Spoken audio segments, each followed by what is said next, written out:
This program features live coverage of an African safari and may include animal kills and carcasses. Viewer discretion is advised.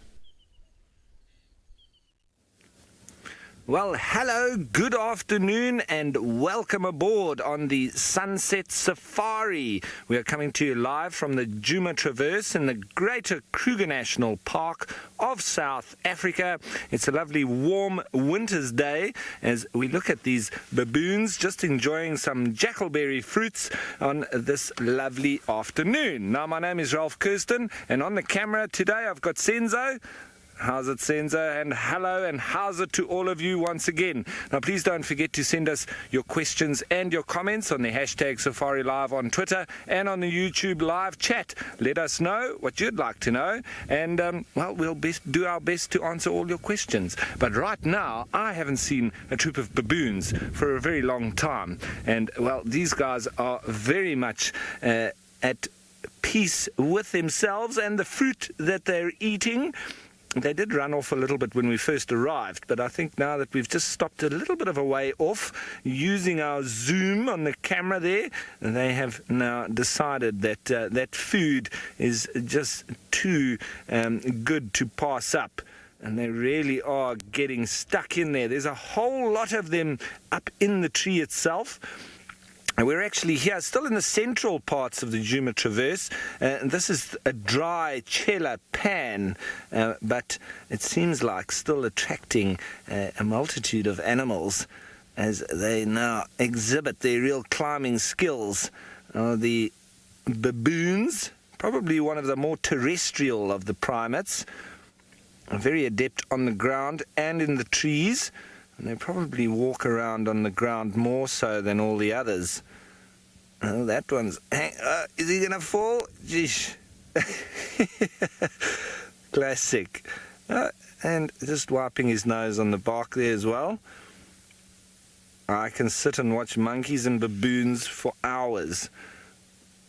They really do jump around. Now, you can see that that's a male just by the bum area, not much pink or anything going on there, and the ladies do have a lot more pink in the bum area as a real advertisement to the males.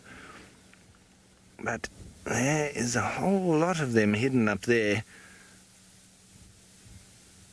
really enjoying that jackalberry fruit. Now, Romit, the biggest baboon troop that I have seen was in Botswana, and it was over 200 of them. I think I stopped counting at about 200, and that was in the Cylinder, sort of real northern parts of the Okavango Delta. I was looking after a little camp there in the rainy season, and it was quite incredible, really, because I sat and watched them coming past me, and that's why I was counting them. And there was just so many of them. They just kept coming. There's a kudu also walking below. And it was quite incredible as well, because at the camp that I was looking after, we had an electric fence, but we would only turn it on at night.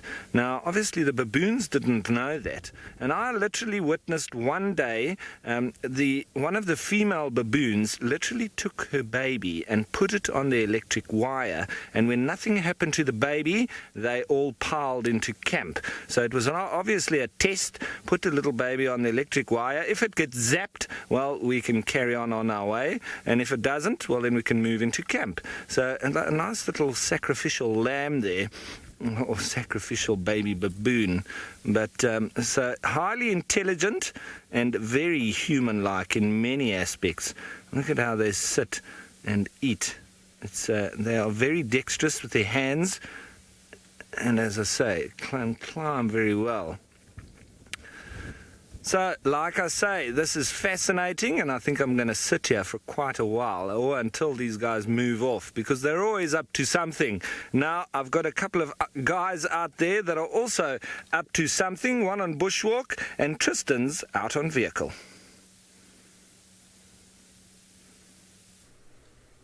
I am indeed, Ralph. We are out on a vehicle this afternoon. It's my first time back in Rusty after many, many months, so it's a joyous occasion. As Ralph mentioned, my name is Tristan, and on camera I've got Fergus this afternoon. There we go.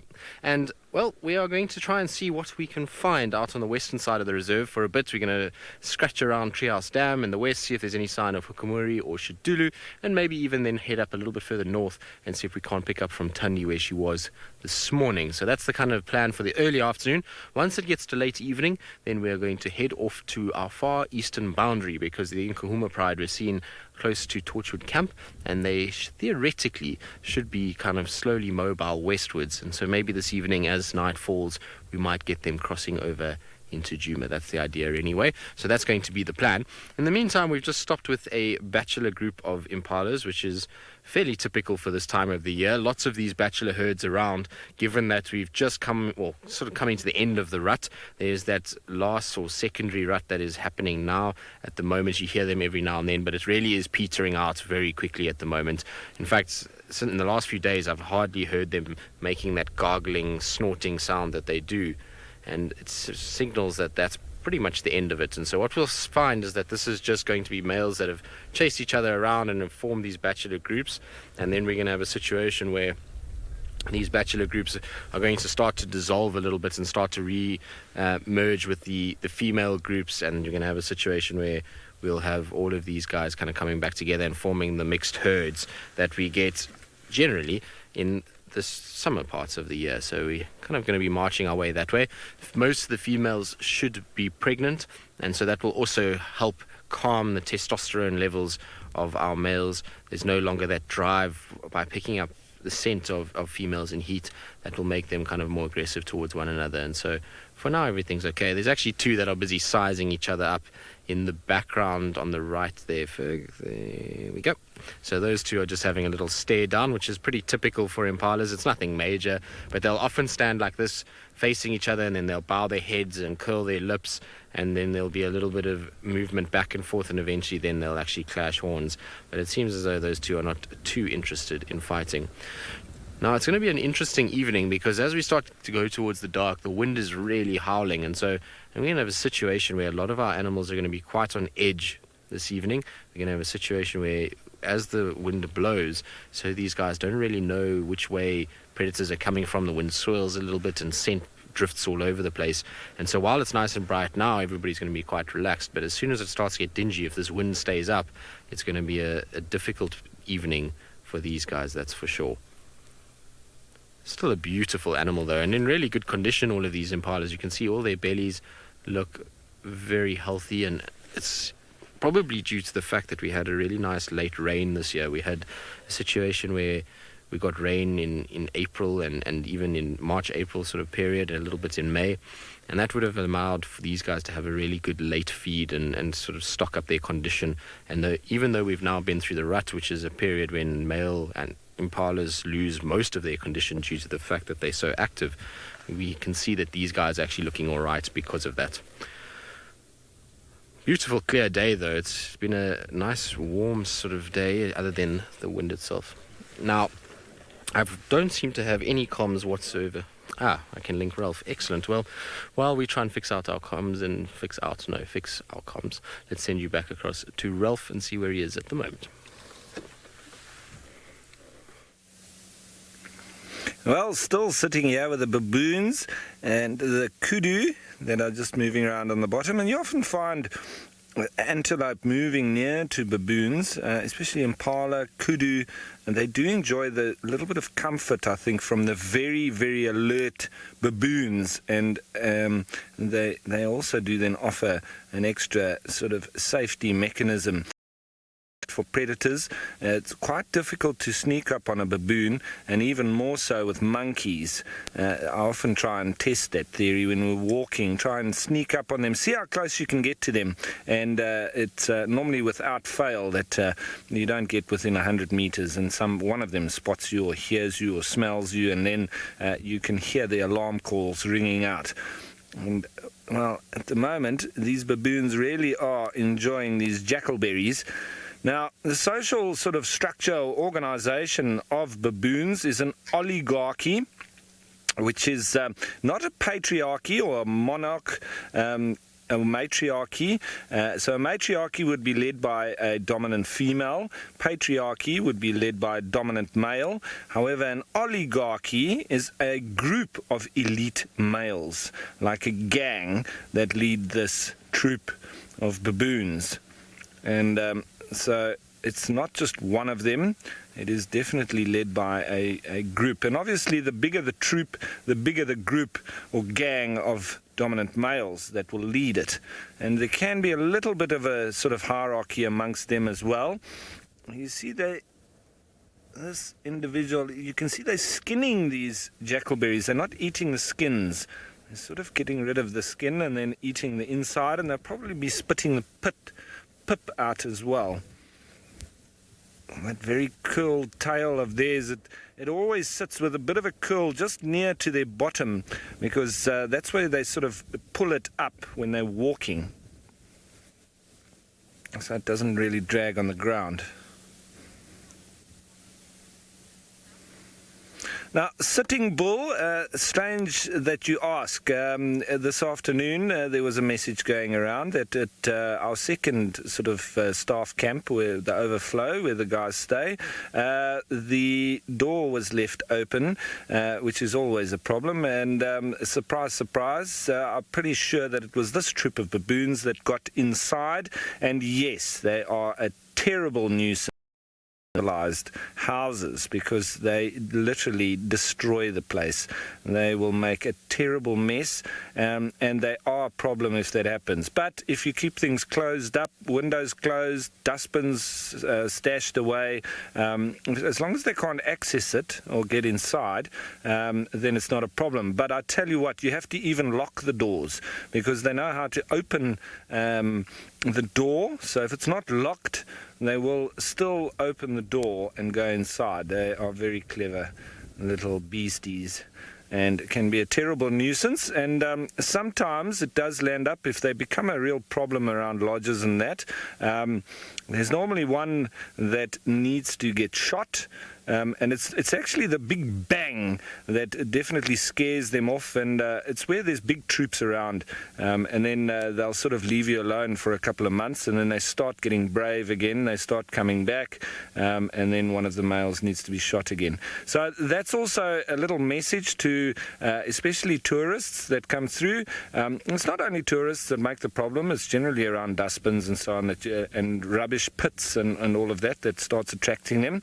But like with jackals, baboons also do get attracted by humans that think it's a good idea to feed them and then take lovely photos, but you're not doing them any help. You're not helping them. In fact, you're probably signing their death warrant, because as soon as they start associating humans with food, they lose their fear of us, and that's when they become dangerous. If you look at a baboon's teeth, they're probably the same size as a lion's canines.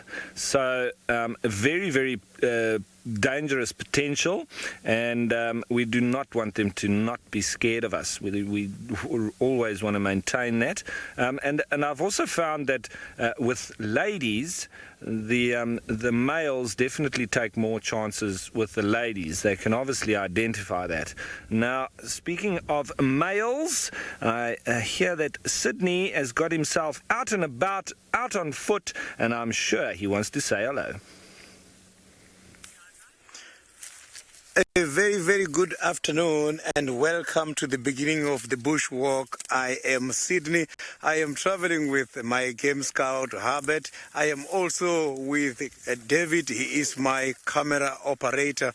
We are going to be with you this afternoon, and hopefully you are going to enjoy our lovely experience. My plan for this afternoon is not that very difficult. I will be looking for the small things that we cannot see when we are driving the vehicles. I will be digging here in between the grasses and underneath these rocks to try and check if we can find some of these interesting insects, as well as the arachnids, reptiles as well, including some of the tracks. I have got one of the very much interesting tree I want to show you just now. Here I have got a tree which is called a weeping whittle. The name weeping is like cry. These trees, sometimes you will see they do drop quite a lot of water because of the wood borers. But the story for me this afternoon has got something to do with a traditional belief. This is one of the trees we as vendors believe is connected with our ancestors. We normally come here during the olden days. This is what we were doing. We used to come and take these leaves, and we'll collect a lot of them and wear them when we go for the spiritual dances. And only this tree is the one which was catering for those kind of exercises. The leaves, they are very much smooth, but when they're dry, they don't last longer. So it's something that we were using just once off. Late afternoon, we throw them away. Tomorrow when they're dry, all these leaflets, they are going to come out. They are going to become loose. But when it's fresh, you can have it. Yes, some of the people, they use these leaves as a toilet paper in the bush. But this is what I've been taught. While I was growing, we used to go to the rivers, and we used to go and plow some of the mealies in those kind of areas. So these are the trees we were relying on. But we were told that this tree, if you look at the leaf structure, it looks like an acacia tree or the vachelia trees.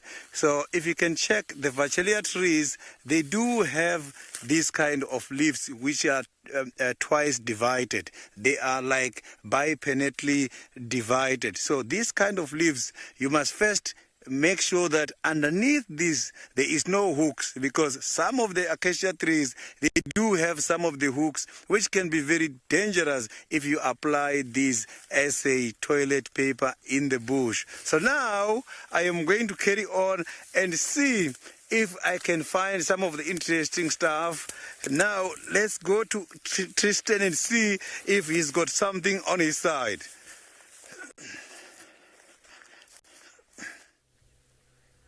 I do indeed, Sydney. I've got our vulture pair that we see here most days. In fact, every day there's at least one of them around, but I haven't seen the two together for quite some time. So it's quite nice to see both male and female that are on the nest today. And they are sitting fairly off the nest, and the reason is probably because the sun is quite warm, and so no need to actually be incubating those eggs at the moment. At first I thought maybe I spotted a little chick, but it's actually the one adult that's standing over the nest. You can see she's got a little white feather that's fluttering in the breeze, and so when the vulture chicks are born, they're these little fluffy white things that move around, and they're pretty kind of immobile. They don't really move too much, but they have this white fluff to them, and in the wind it often you just pick up that little feather blowing in the breeze. And so I thought maybe I had spotted one. We're obviously waiting now for the eggs to hatch. I'm pretty sure there are eggs inside that nest. If we had to climb that tree, I'm pretty sure we would find eggs. In fact, it might be quite a nice thing at some point just to see what the drone sees inside of that nest if they're not around. But it's very seldom you'll find these guys won't be on the nest itself. But essentially, they will have their eggs now, and they normally do lay eggs in this time of the year. June, July is the period that white-backed vulture will lay, and then they will incubate and raise these chicks all the way through until next year, which is a very, very long period. It's one of the longest periods of any of our birds out here that it's dependent on its parents. Obviously, most birds the eggs will be laid, and the birds go from the nest pretty quickly. It's within sort of 20, 30, 40 days for most birds, whereas these guys in total, from laying of the eggs until that chick leaves the nest and flies off on its own, is over 220 days. So it's a very long period that these poor adults have got to look after them, and that's why we see a situation where the vultures generally only breed once every year. So you find that they pick a certain time, which is now, and then they breed, and then they'll have their chicks and raise them.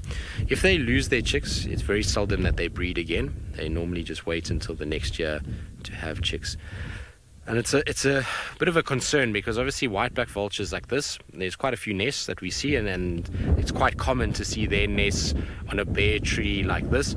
But a lot of the other vulture species don't actually nest like these kind of nesting points. They like to nest in big foliated trees along riverbed areas, and unfortunately for them, they've got a situation where they've lost a lot of habitat due to deforestation in many areas. Also, a lot of the riverbed areas have had severe flooding done to them in the last few years, and particularly the Sabi River. A number of nest sites for hooded vultures were lost when the river came down in flood, and big jackberry trees and Cape ashes and those kind of things were all washed away, and it meant that we had a situation where, you know, these guys lost a lot of their habitats and their homes, basically. And so hooded vulture nests are actually really difficult to find. Now, that is not a vulture, obviously. That is a different kind of bird. It's a red-crested koran that is walking through the grass. It's always around this area. In fact, I see it here most times. It's actually quite relaxed. You can even find it if you walk on foot. It doesn't actually fly away from you. And it would be really nice if it starts to call. It's not really the right time of day for them to do their display. You'll normally find them calling and displaying in the early morning or late afternoon. And actually a few days ago we had one doing its display. It was really, really cool. It's not something you see very often at all. And for those of you who don't know what the display is, essentially what they do is they make this bill clapping sound with this call, and then they shoot up into the air, and they fly not too high, probably about 30 meters into the air, and then from there they just fold their wings in and plummet to the ground, and they have this sort of free fall that they do, and as they then get very close to the ground, they pop their wings out almost like a parachute and then land very softly. And it's all a display that the male does to the female in order to try and kind of win some brownie points and try and impress her as much as possible. But it's really very, very cool. They're not the most agile flyers, and so watching this ball of feathers fall through the air is always quite entertaining. Now, the red-crested koran name comes from the fact that if you see on the back there, you can see this little grey sort of patch on the back of the head. That grey patch, when the male is trying to court the female, you'll actually lift that grey patch up, and you'll find that there'll be this red crown that will come out, and it will make this beautiful big display that then again, not only does he fly up and does his little aerial display, then he has a physical display to her as well to try and impress her. So lots of tricks up this little bird's tree. Even though it's a bird that is quite drab and not that colourful, it actually has quite a amusing way that it finds females. Very, very cool little bird, though. Right, well, we're going to carry on. We'll leave our vulture pair in peace. We're going to head off to Treehouse Dam. While we do that, let's send you back across to Ralph, who I'm sure is thrilled to have the baboons back on the property.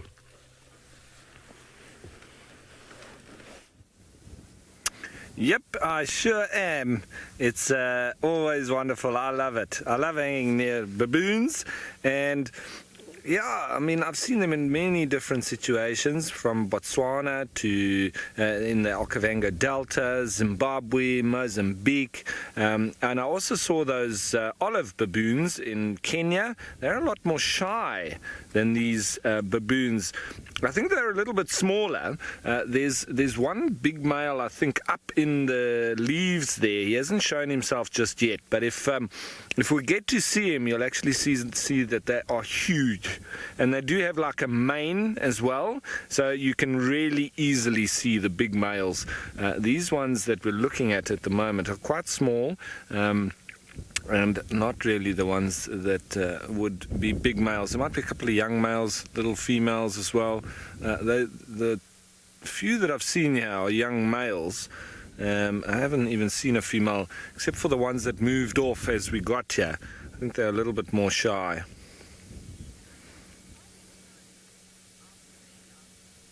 Now, CNAC, they are very, very good mothers. The fathers don't really have much to do with the upbringing of the little youngsters at all, and you very often find them when they're first born. They latch in underneath them on the mother's belly, and they latch onto her teat, and they sort of drink while she's on the move. Everything, you almost can't even notice that the little baby's there, because it's latched in and holds on really tight. And as it grows a little bit, then you can often find them riding on the back of the mother, like jockey style. It's almost like it's riding a horse.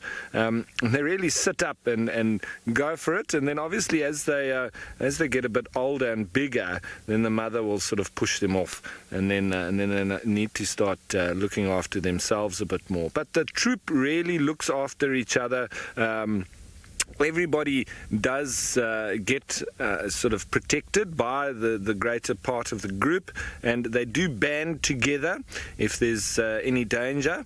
And I looked after a little lodge in the northwest. It was called Mashavela, and there's a very sacred water waterfall, and the river coming down, and in like quite a big canyon. And one day I took my dogs for a walk up the canyon, and these baboons spotted us. And I tell you what, they all banded together along on the cliffs, and they were pushing rocks down at us, and it was crazy. My dogs were freaking out, and we were really going to get sort of taken out by this very big troop of baboons. It was probably about 50 of them, and so they can be quite intimidating. And I also had the same in Sossusvlei in the Sesrim Canyon. There's one of the water points there, one of the only spots in the area, and you go down in this canyon, and when the baboons come up the top, they want to come down to get a drink. And they notice that it's full of humans down in the canyon. They start pushing rocks off the cliff, and so they can be quite aggressive and quite intelligent at the same time. So those two can be quite dangerous. Now, obviously, you just need to, it's quite easy to show dominance with the baboon and chase it off, but you need to be quite confident in your sort of dominance. If you sort of try and chase them off and you take a back step, they can see that you're a little bit cautious, and it doesn't really work, and then they can actually get quite aggressive towards you. I was throwing a stone at them and just pushing them off is quite easy. Now, Paula, you wouldn't believe it, their main predator is the leopard. And in a lot of areas, especially like in the, the Cederberg down in the Cape there, where they have the Cape leopard, it's pretty much all it eats is baboons. And in a lot of mountainous areas where leopards occur, it's leopards and baboons are eternal enemies. It's pretty much like hyenas and lions. And there's been quite a few documentaries. I actually saw one where they actually made this like leopard decoy. So it was an artificial leopard, and they put it out where these baboon troops were moving through, and one troop came past, and they all banded together and were barking at it, bow, bow, bow, bow, and making all their noises, and then they started coming towards it, and then one of them grabbed it, and they realized that it was, obviously not a healthy leopard. They probably thought it was quite sick or injured, and they all attacked it and really ripped it to pieces. But it was obviously just material and foam and stuff, but they ripped that leopard into pieces, and it was very evident how they despise leopards. So leopards are very good hunters of baboons, and when they're walking around on the ground, obviously quite easily preyed on because they're not very fast. So anyway, I'm just going to sit here until these guys move off completely, because it seems like there's still a big male up the tree, and that's who I want to see. So while I'm doing that, let's head you off to Sydney and the Bushwalk team. I am still on my search here of the small, interesting wonders of the wild. It is very much difficult this afternoon to find these insects because the sun at this stage is very much hot and is very much windy, but at least this wind is cooling down the temperature. So I have got one of the very much popular tree. This is called a silver cluster leaf. This tree, every time I see it, it reminds me of the time while I was still very young, while we were still doing some gardens. And doing gardening here, we were not using the fence in order to prevent the birds and chickens to come and eat our vegetables. This is what we're doing. We were traveling for about 2.5 kilometers, going very far in the bushes where we were picking up some of the branches. We were targeting the thorn trees, and we bring them home where we are going to do a fence. And when we are done with the fence, then we dig and plow the vegetables there. But when we were taking these branches, there used to be a very big river there. But because it was a downhill, we go very quickly running downhill. When we get there, before we come back, we go and swim a little bit. And some of us, when we come out from those rivers, we come out with bilharzia, which is one of the diseases caused by those kind of rivers. So this tree, the silver cluster leaf, when experiencing problems such as bilharzia, you can come and take the outer layers of the roots, infuse them, and drink that water. How do you see that you've got bilharzia? Not even long after doing those kind of swimming activities by the rivers, you will see the last drop to come out from the urine, it will be a little bit of blood. And that gives us a sign. It means now the river caused us troubles. And it's difficult to report home that we have got bilharzia until at home they see that we have got a problem, because they were always saying to us, don't swim there are crocodiles and there's bilharzia. So this tree is the one elders were taking us and go and look for and dig and take the outer layers of the roots, cook them, and we drink in order to solve those kind of diseases traditionally. So now I am going to be looking for more other interesting things here. So let's see the squirrel, beautiful squirrel with Tristan on the other side. Well, I'm quite surprised that our squirrel actually sat still long enough for us to show you, but I suppose on a windy, sunny afternoon, it seems like the perfect place for the squirrel just to hang out and take it easy. And you can actually see how windy it really is. Look at the tail, how it's being blown about as the squirrel sits on the actual edge of the tree. It's pretty incredible. Normally squirrels, or any mammals, their tails don't really get moved by the wind, but it gives you an idea that it's actually quite blustery out here today. And it's quite common to see squirrels doing these kind of things. We often have them sitting on these trees and on these stumps and sunning themselves, particularly in the winter months. Obviously in summer, sitting on a tree like this at this time of the day would be tantamount to being roasted on a fire, so they don't really do it much in summer. But in winter, you'll have a situation where they do it quite regularly, and it should be more than one. It's a perfect kind of tree for them to have a nesting site. So in these trees that have any broken branches or stumps or anything like that where a squirrel can get into, you'll often find that there are a number of them, and they'll nest in here, and there'll be a pair that have their little ones. So especially on that left-hand branch, you can see there's quite a bit of damage that's been done to it, and there's a few little hidey holes in there. So the perfect place for a squirrel to have a home. Also a great area for them to be able to escape predation. So sitting on an open log like this obviously will attract attention from various things like African harrier hawks, or even other birds of prey like martial eagles might not go after a squirrel. And so if they've got a close exit that they can just get into and hide, it's often a good thing. So find them quite regularly on trees like this. The nice thing about this particular one is also got a bit of foliage, so if it does get quite hot, they've got a nice shady spot to sit as well. Very cool. This is going to be one of the most relaxed squirrels ever. Normally we have a situation where they just run away from us, but this guy is taking it very easy. Cute little things. Good, let's carry on. I was hoping that I was going to find some tracks for Hukumuri or Shadulu coming into our side around the Shabamo area, but it doesn't seem like there are any signs so far, so we'll keep going. We'll go and check Treehouse Dam quickly if there's anything happening there. While we do that, let's send you back across to Ralph, who's now got, well, a miniature version of the baboons he's been seeing earlier. Well, it's always the same. We did have a little baby on the back of a mother, but it's gone behind the grass there, and I think it jumped off her back as well. But we are waiting. There's quite a large group of them here, and they're all moving through. There's one or two that have gone jumping through the trees there, the silver cluster leaf. A little youngster there enjoying jumping around, and it looks like it might also be eating the leaves of the bush willows.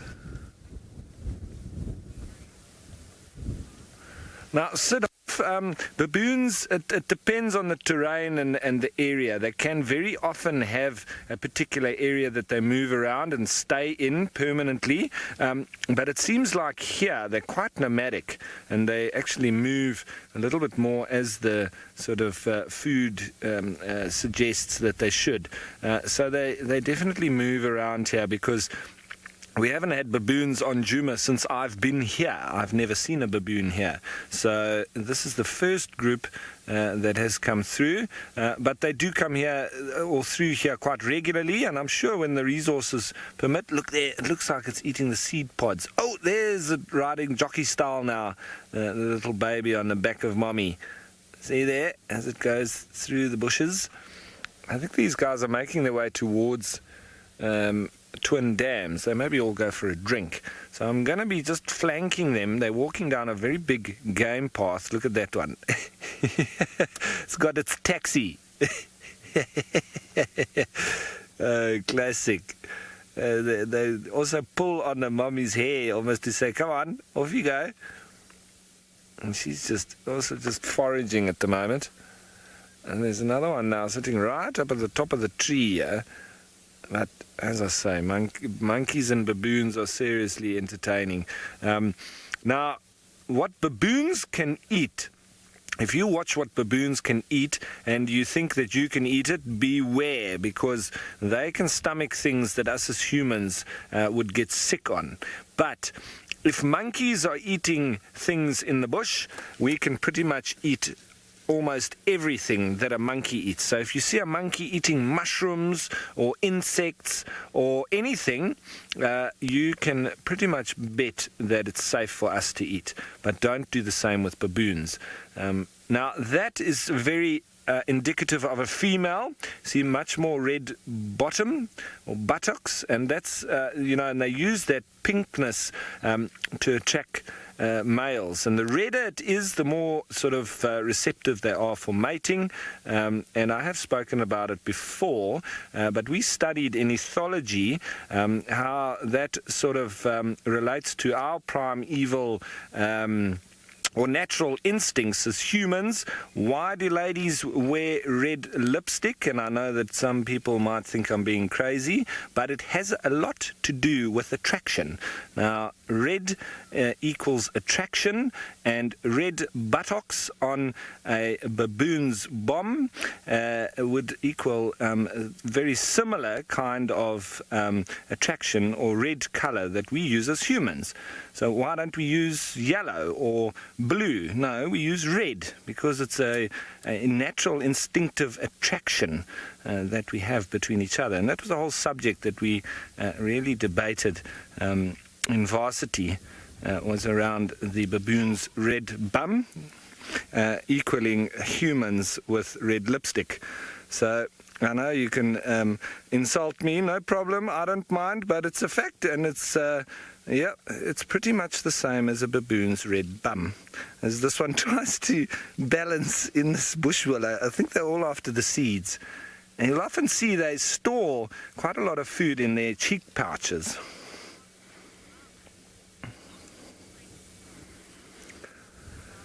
Now, proud cat mama, they're not, as far as I know, they're not on the red data list at all. They are still quite common, but as with all animals, wild animals, obviously, their natural habitats are being limited and degraded, and so they are sort of coming more and more into human contact. And as I say, when that happens, they do quickly get shot, because they make such a mess. They are very destructive in our terms, if they get into a house or into a garage, they will turn that place upside down, and they also normally defecate and urinate, and they wipe it all over the walls. It's terrible. I've seen it 1,000 times when a door's been left open and the baboons have gotten inside, and you walk in there, the stench of what they've left, their feces does not smell nice. nice because they are sort of meat protein eaters as well. They're omnivorous, so they'll eat pretty much anything. And obviously this combretum has got quite a bit of protein in the seeds here, I would imagine. But they'll eat termites, they'll eat lizards, they'll eat even meat. It has been known that they kill little baby impalas, and they can eat that, and that's quite a gruesome kill because they don't really put it out of its misery. They sort of also start eating it while it's still alive. But they do eat meat. So very capable at doing that. And any animal that eats meat or has meat in its diet, their feces normally really smells bad. So I think I'm just going to continue flanking these baboons, hopefully as they make their way down towards Twin Dams. And, well, that's pretty much me now for the start of the drive. Well, let's head you on over to Sydney and see how the bushwalk is going.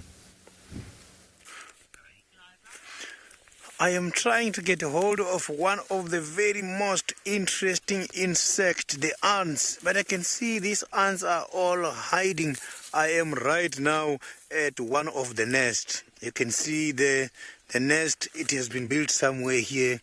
A lot of sand has been taken underground and is just offloaded outside. So the ants, they have got a very interesting caste social structure. A social structure which is called a caste is whereby there is different departments. They are like bees. They are like they're like termites. You've got workers, soldiers, as well as the reproductive. So here, the ants. Yeah, I've got one.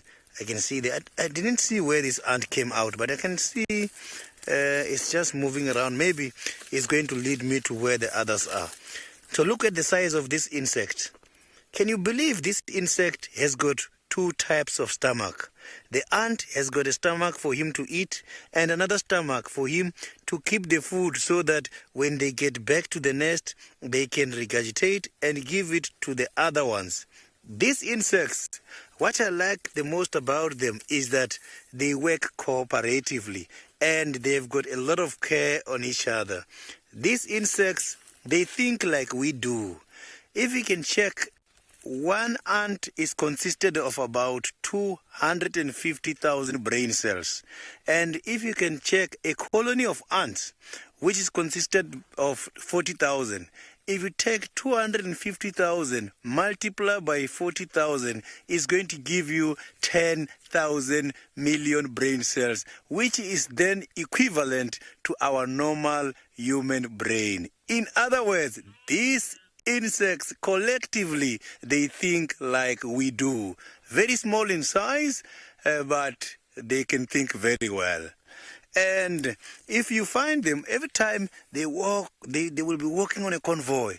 You don't have to come on that convoy and draw a line like this. If you do that, you are going to disorientate them because they normally find food and leave a scent. So if you break the scent, you will see they will get confused a little bit until they navigate again.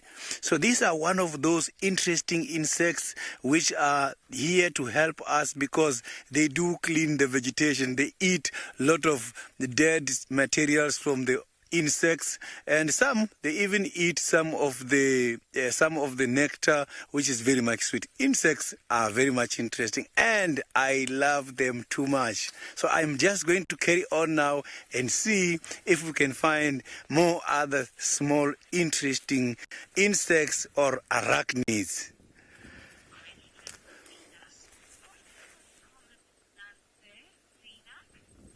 Sina, the most common ant I have seen here is the drop-tailed ants. They are very much small in size and they've got a very small tail. So ants, they are occurring a lot during the rainy season. Now, there's just a little bit of I'm finding here. Come rainy season, we are going to see a lot of interesting small insects and also other small arachnids. I know a lot of people, they have got a big confusion between the insects and the arachnids. They look the same, but they are different. A very good example of the arachnid is the spider. If you can check how many body parts does a spider have, it's just two. It's the cephalothorax and the abdomen. An insect has got 3 body parts. You find the head, and you will find the abdomen as well as the tail. And insects, they've got wings. Arachnids don't have wings. And arachnids, like spiders, they have got 8 legs. Then when you come to the insects, they've got 6 legs. So those kind of insects and arachnids is the ones that I'm going to be looking for a lot during the summer season.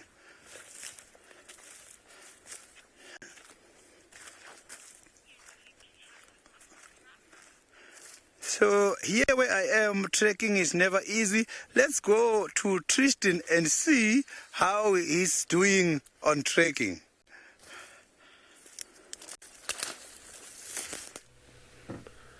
Well, our tracking has not been going very well. We hadn't found anything until about 2 seconds ago when we found this track for a male leopard. Now, I'm just trying to work out who it is exactly. I have a funny feeling that this is from Tingana from yesterday. And the reason why I say that is we had a leopard calling from this area yesterday morning, and then we managed to find Tingana moving around, going in a sort of northeasterly direction, and he must have come from this area. But if we have a look here, you can see it's this track right there. The only thing that makes me a little bit doubt what's going on is the fact that this track is very, very smooth on the edges. There doesn't seem to be too much sign of wind damage. Now, it's been quite windy this morning and this afternoon, and so I would have expected to have a little bit more kind of soil that had been blown onto the edges of this track. And so I'm quite interested just to see where these go. I have a feeling that they could be yesterday's. Obviously, in winter, tracks last that much longer because we don't have rain and those kind of things, but it really does look like there's not too much soil inside, and so these might be from during the course of this morning, and that we just missed these tracks during the night. So I just want to follow them and have a little look. They obviously go down the road in that direction, and so maybe it is Hosana's tracks. Could it be? It's difficult to tell them apart these days. Hosana and Tingana have quite similar feet. It's not easy at all to be able to differentiate between the two. And Treehouse Dam is an area that, well, obviously we know that Tingana comes here every now and then. He hasn't been here much of late, but he does come here. And Hosana last year was one of his favorite haunts. So it'll be interesting to see, and we don't really know where Hosana went. We have this situation where he was at the dam, and then from there, there's no tracks, no sign. We have no idea where he's gone, so I wonder if maybe he's been hanging out down this side.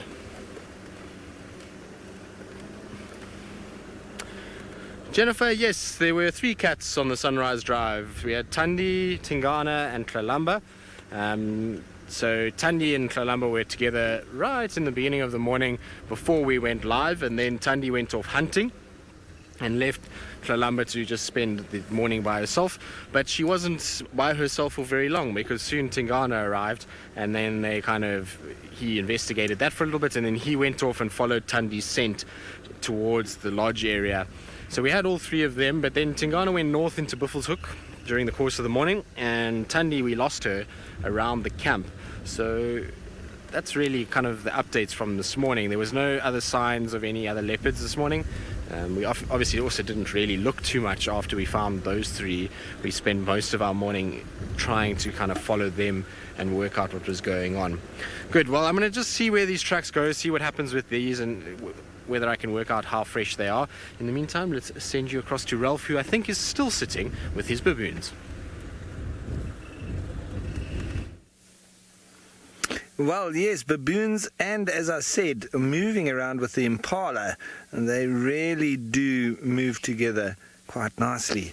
And every now and then we've got a bit of vocalization. Listen up.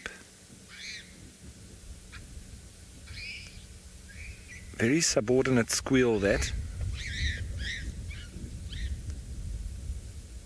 And a couple of the other baboons are coming through. You see, they're chasing each other around. Somebody obviously said something they shouldn't have. Oh, somebody getting told off there properly.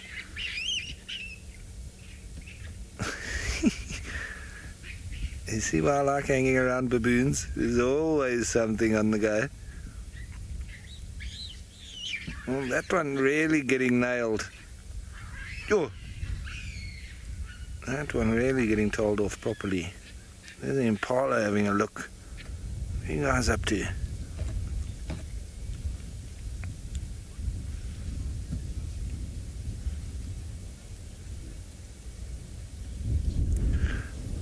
Yes, Louise, that's the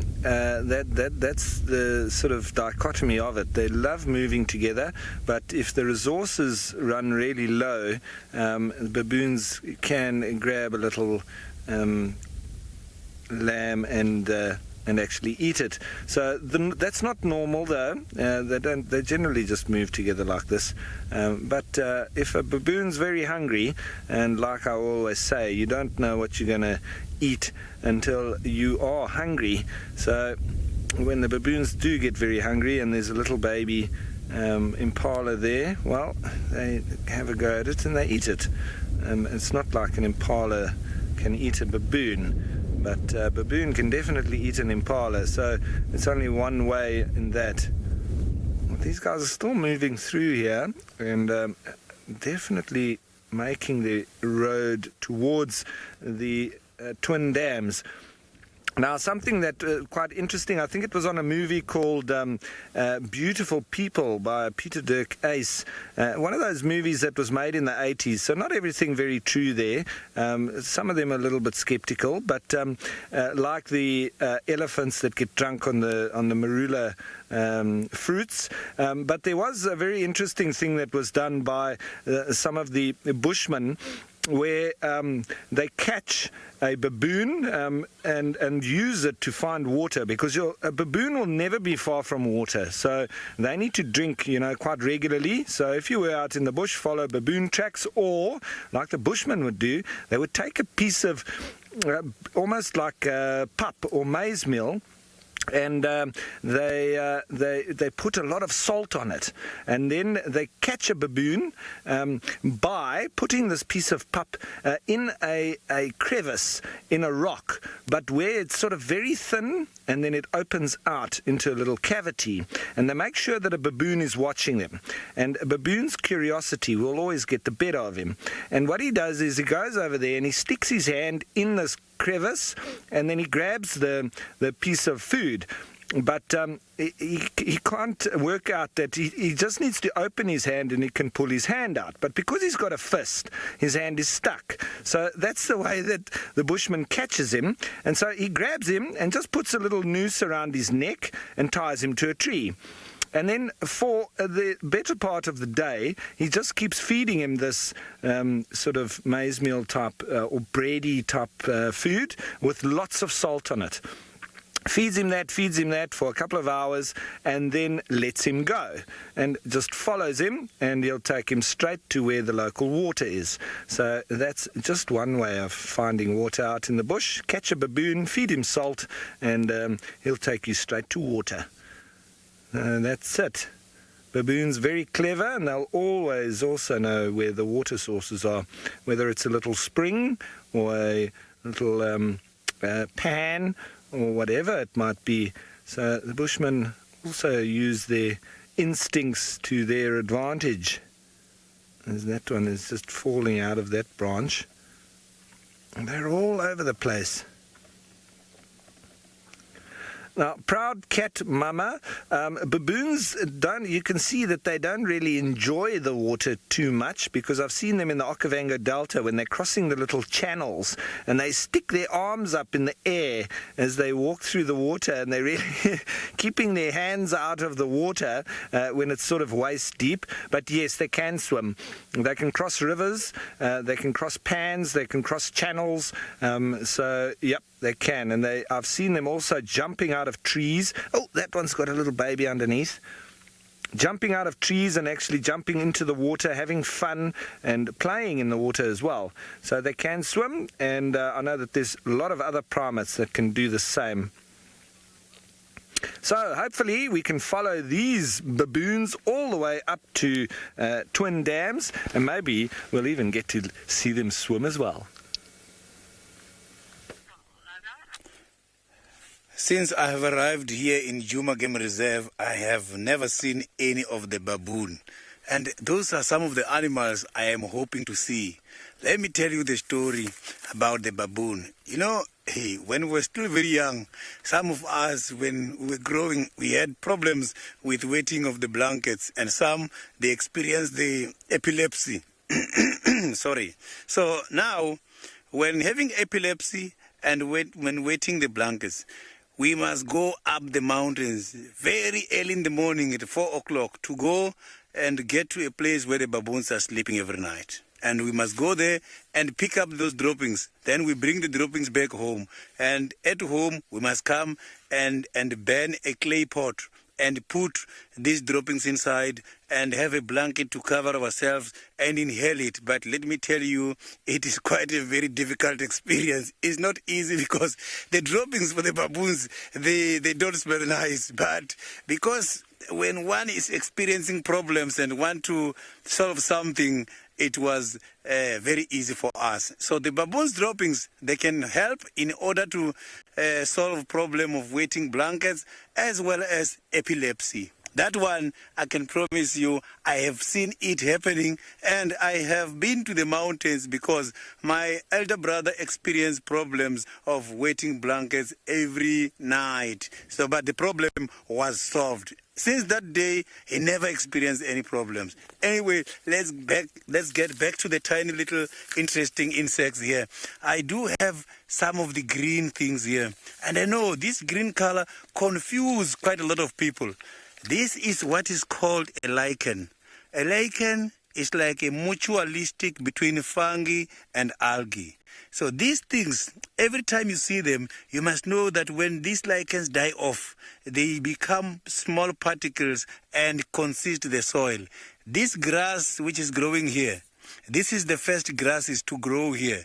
What is happening here is that the lichens are dying, and when it's raining, some of the small particles of rocks are rolling and they are breaking down into small particles. And these small particles is the one which is bringing the soil. This is how the soil is formed. We call this area a primary succession because it's an area that was never disturbed before. It's an area which is now developing the new grass. This is a pioneer stage. It's the first grass to grow in this area where we are. So there is quite a very successful outcomes of the natural process trying to bring the soil for the vegetation to grow.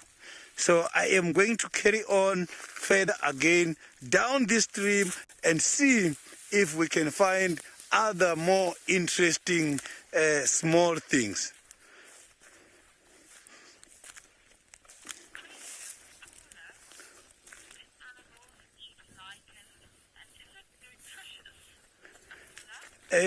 Paula, unfortunately, the animals, they don't eat lichens at all. So lichens attached itself by the rocks and by the trees. Yes, a lichen is just a combination between fungi and algae. Algae is the green stuff, and you can even see them here where I am during the rainy season. And if they are fish, some of them, they do eat algae, but they don't eat it in the form of a lichen. If they find it alone, they can be able to feed on that.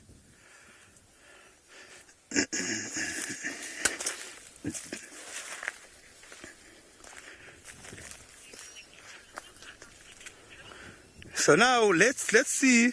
Tristan has got something by one of the big trees. Let's see what he's looking at now. Well, I was hoping it would be a spotted cat because this squirrel was going absolutely crazy just now. It was alarm calling. But I think it was because we had a little steenbok that ran across through the thickets, and maybe this squirrel just caught a blur of something moving and thought it was a predator, and why it was starting to alarm call. But I don't know why we're having luck with squirrels this afternoon. I know it doesn't sound enthralling, but they're quite difficult things to get on camera, and so having them sit still for a bit is always quite nice, actually. It's sometimes good to appreciate these smaller animals that we get out here as well. It's quite satisfied now that it's not a leopard, though. Otherwise, if there was a leopard anywhere close here, it would still be shouting the odds and making quite a bit of noise. But it's decided that everything is okay and is now going to hide behind that branch. Hello, little one.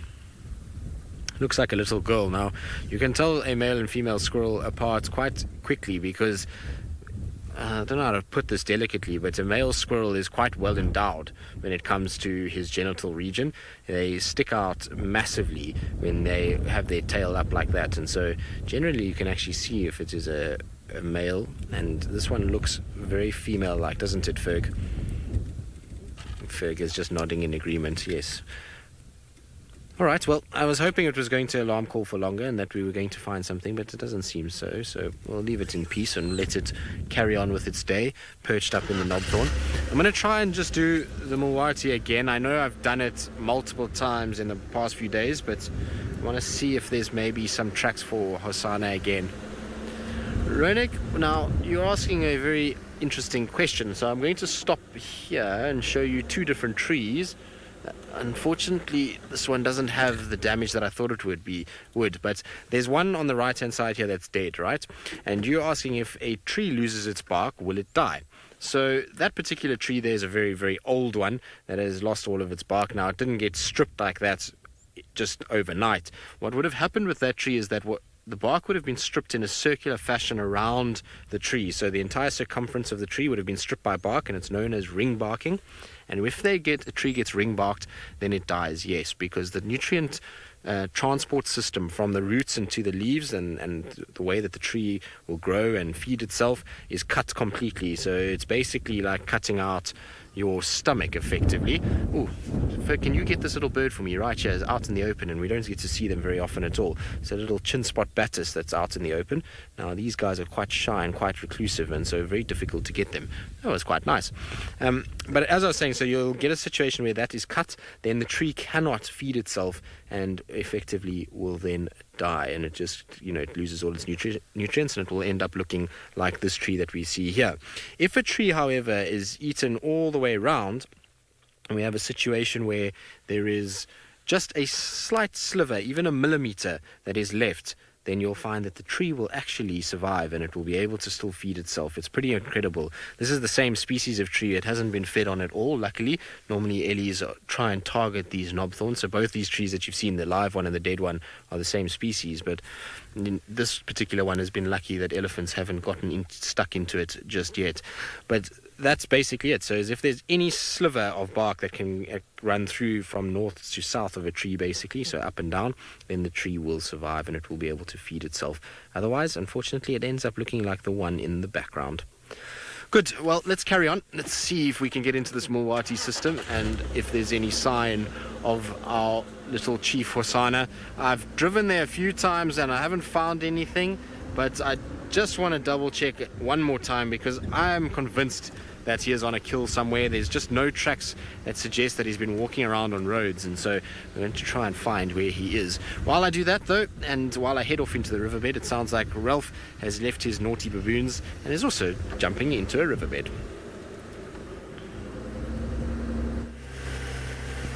That we are, but we're just coming through a little bit of the section here, and then I'm going to pop out onto the other side and leave Tristan to check the rest of the Mulwati. Oh, we got another squirrel.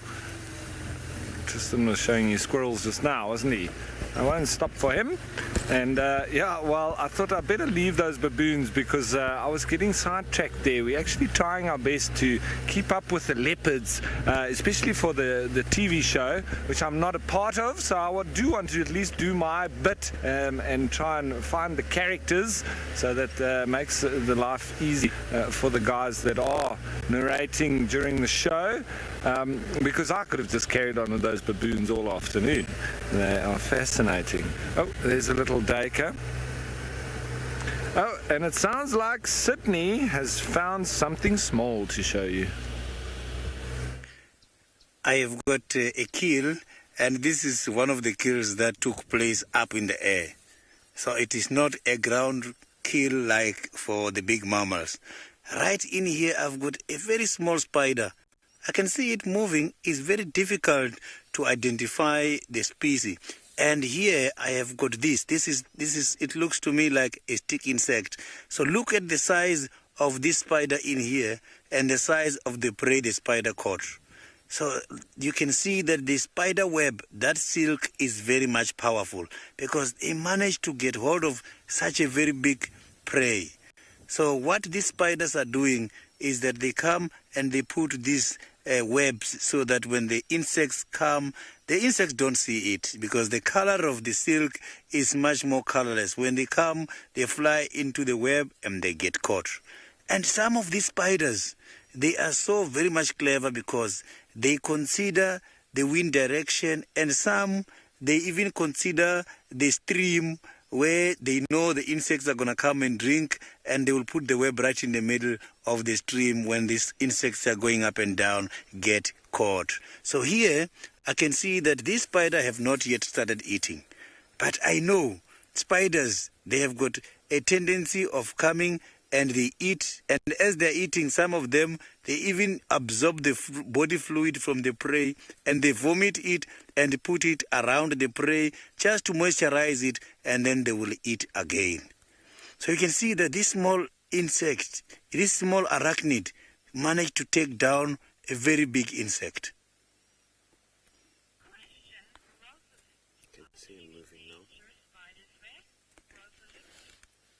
Rosalind, we do have dangerous spiders. It's just that the type of venom the spiders has got is not the same. And I know a lot of people, they've got a big confusion between a poison and a venom. They always confuse between the two.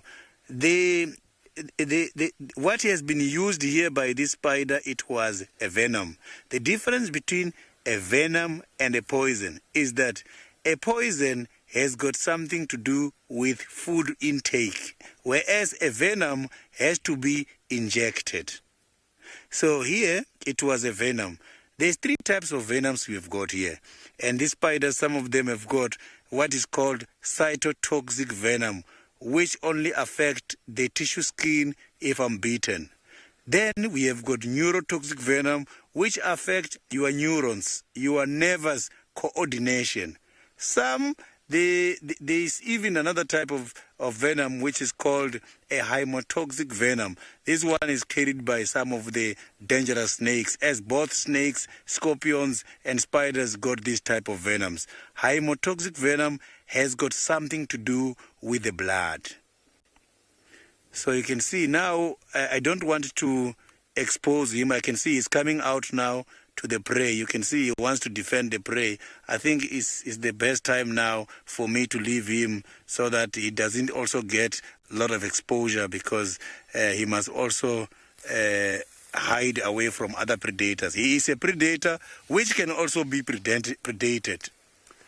So I'm going to carry on and see if we can find more other tiny little animals.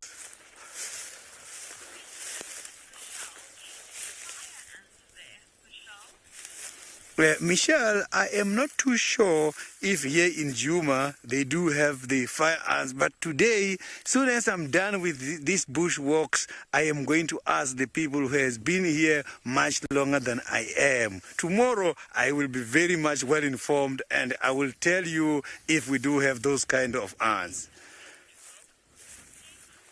So let's see some other updates. Yes, things are happening in the game reserve. Let's see what other colleagues of mine got on the other areas.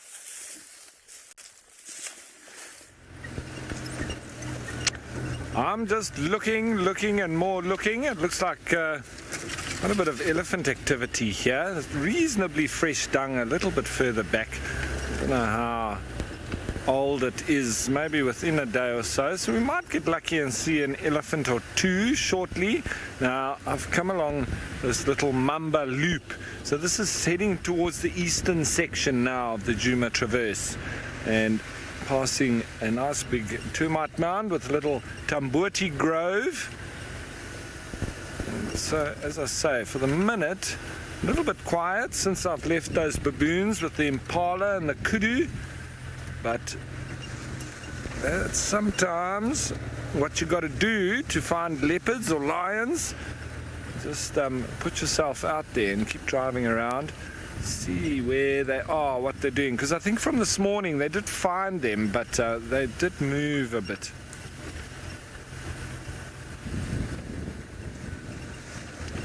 Now, raccoon, A leopard spot pattern, it can be a little bit genetic, obviously, because all leopards do have a general spot pattern, but it's very similar to our fingerprints. Everyone has an individual spot pattern, so yes, they all have spots, that's genetic, but the actual pattern itself is individualistic, so each one is different.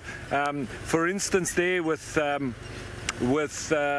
Hosanna, his father, I mean, if you just look at his general spot pattern that we identify with, that one on his top line, whisker line, Hosanna's 3-3, whereas his father's got 5-5 on from one side to another. So yes, they both got a line of spots, but they're different and individual from one cat to the next.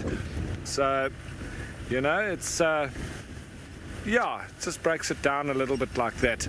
And I'm sure that you could do some kind of XY crossing with leopards, but it wouldn't be probably as variable as like with us, where you've got brown hair, brown eyes, coupled with blue eyes, blonde hair. And if you had to do that crossing, you'll probably get a ratio of brown hair, brown eyes at 5-1 with blonde hair, blue eyes, and you'll probably have a mix in the middle.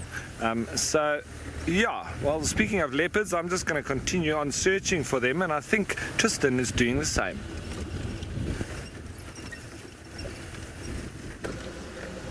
I am indeed, Ralph. I'm busy trying to see what I can find. I'm just snooping about and just checking around if there's any sign of any of our leopards. I checked a bit of the west in case Hukumuri or Shadulu are around, but I got an update that Hukumuri is on Arathusa, so he's central Arathusa at the moment. And Shadulu, well, no sign of her, but keep kind of scratching around. And then I came to the Muwati to try and look for any sign of little Hosanna, but nothing for him. Lots of tracks for Tingana and Tundi and Kalamba from the past few days, so no sign of him at this stage.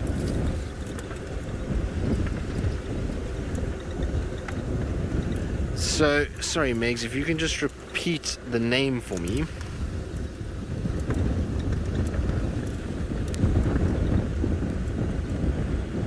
So I got Sunny, but I didn't get the second part. Sorry, Megs. Did you get it, Ferg? Sunny Frank. There we go, Frank. So Sunny Frank, the lunar eclipse, it could affect leopard hunting. Well, it will affect leopard hunting, much like any full moon, in that it's going to be very difficult for our leopards to move about without being seen. So this morning we actually had a sighting of Tundi, and she was busy stalking around, and she actually, funnily enough, now, we've had everything to do with squirrels today, but I think I've also got squirrels mating now, so might as well just add to our squirrel day. Don't move, you two. Is there two there, Ferg? Oh, they've moved. They were busy in the act. I've ruined their date, Fergus. So there's the one. He's looking very upset with life. He was the one that was on top of the other one, not looking very impressed that I've ruined his mating. The other one is just down to the bottom right of that one. So they are both still there. If you just look down the branch a little bit, there's the other one. So there's the sheepish female. She's now trying to hide away. Well, sorry guys, I didn't mean to interrupt, but like I say, we've done everything squirrel this afternoon, so we might as well have had a look at squirrel mating. Unfortunately, I feel like we've embarrassed the two of them, and they've now decided that they're going to put some distance between one another. He doesn't look too perturbed, does he? He's going to clean himself up. Well done. Okay, let's not dwell on the squirrels. Let's leave them to do their thing. But in terms of the hunting, anytime there's a full moon, it's very difficult for the cats. And so I was saying this morning, Tundi was hunting, and she wasn't even moving. And these impalas saw her. And I'm pretty sure it's because it's a little bit brighter with that moon out at the moment. And so with the eclipse taking place, maybe they'll get lucky and they'll be able to hunt a little bit easier than normal. Whether or not that's the case, I don't know. It's obviously going to be an interesting one. I'm hoping that they'll take advantage of it and they'll be on a kill tomorrow morning. That would be quite nice. It would be the perfect way to kick off our next edition of TV shows. All right, Fergus, keep an eye out. We're looking for little Kalamba now because we've come into the area where we had her this morning, so we're just going to have a little look out. I'm thinking maybe Tundi has come back by now this afternoon to come and fetch the little one, or just come spend some time here. Maybe she was successful hunting and is now deciding maybe to get her and go back into the area. So that's the idea anyway. So while I check around here, let's send you back across to Sydney with smaller things. I am still on a search. I am busy trying to find some of the very interesting small animals. But here where I am now, I can see it's very much quiet. So it's too dry. These insects are hiding and the grass is too long.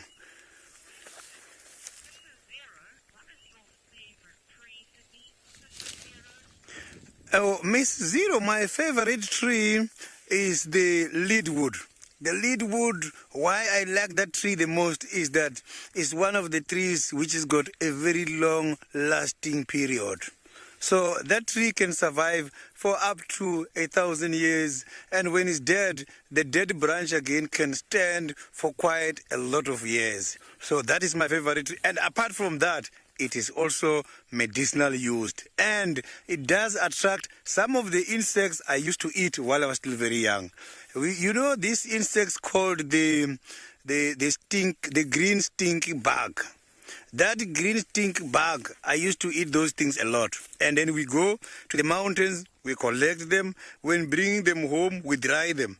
Some of them you will see here on their chest, it gets very dark. The dark ones, we select them because they're dark because of that stinky glands. It means the stinky gland is too much. Then we take the ones which are bright on the chest and then we fry them and we eat.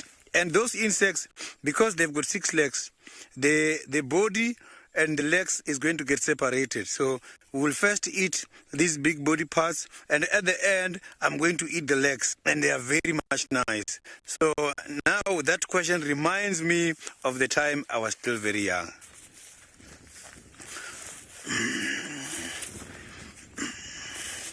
So let me see, maybe we're going to see any other small interesting something here.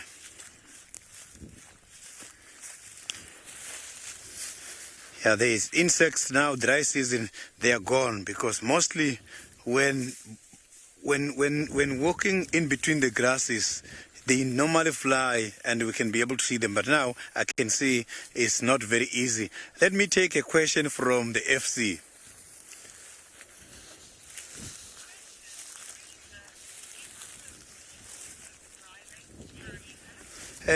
Teresa, I prefer to do a bushwalk than driving because here on a bushwalk, I have got a close contact. Everything that I am showing you today here is things that I don't see from the vehicle. The vehicle is high up and it's very difficult to see the smaller, interesting animals. So I prefer to do walking than driving. This is giving me an opportunity to have a close contact with nature. So I'm enjoying nature. So you can see where I'm walking, nothing is flying, nothing is waking up. So it means insects are not really here.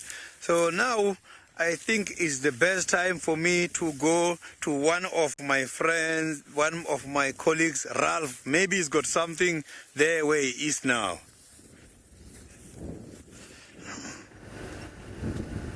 Well, yes, we do. We've actually spotted some zebra here. Let's just see if we can get a bit closer. I think it might be a few different kinds of animals. There's some impala here. There's also some zebra. Let's see if they'll be kind enough and let us get a nice view of them. Yeah, there we are. Hello, donkeys in pajamas. There they are. You can get a nice look on them right there. Oh, and there's a grey go-away bird telling us to go away, or maybe a leopard somewhere around. But look at these. No, don't get scared. Pretty zebras.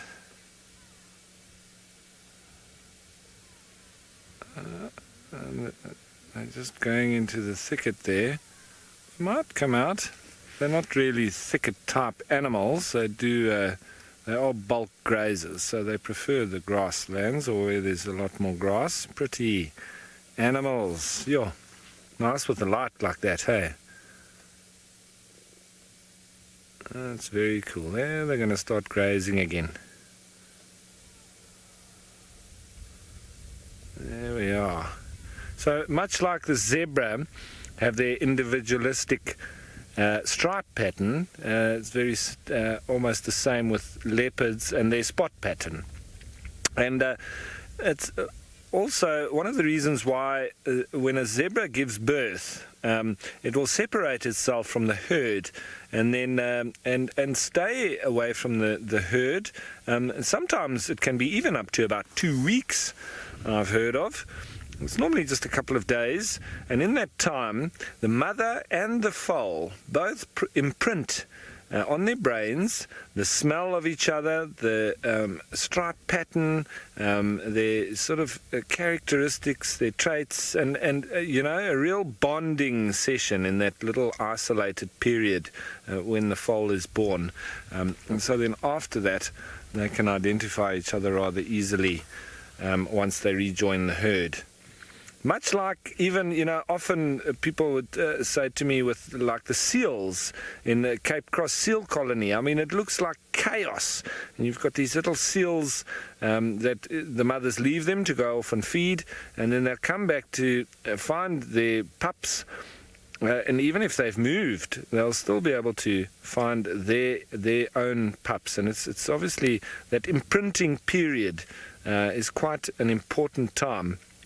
And whether that's penguins that leave their chicks to go off and feed and then return, it's all the way through the animal kingdom.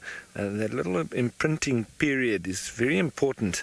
And I mean, I sort of experienced it with my wife and my 2 little boys as well. When they were born, she just wanted to be left alone for those first few days. Yes, a lot of family and friends around, but it was, once we got back to our home, she just wanted nothing to do with anybody.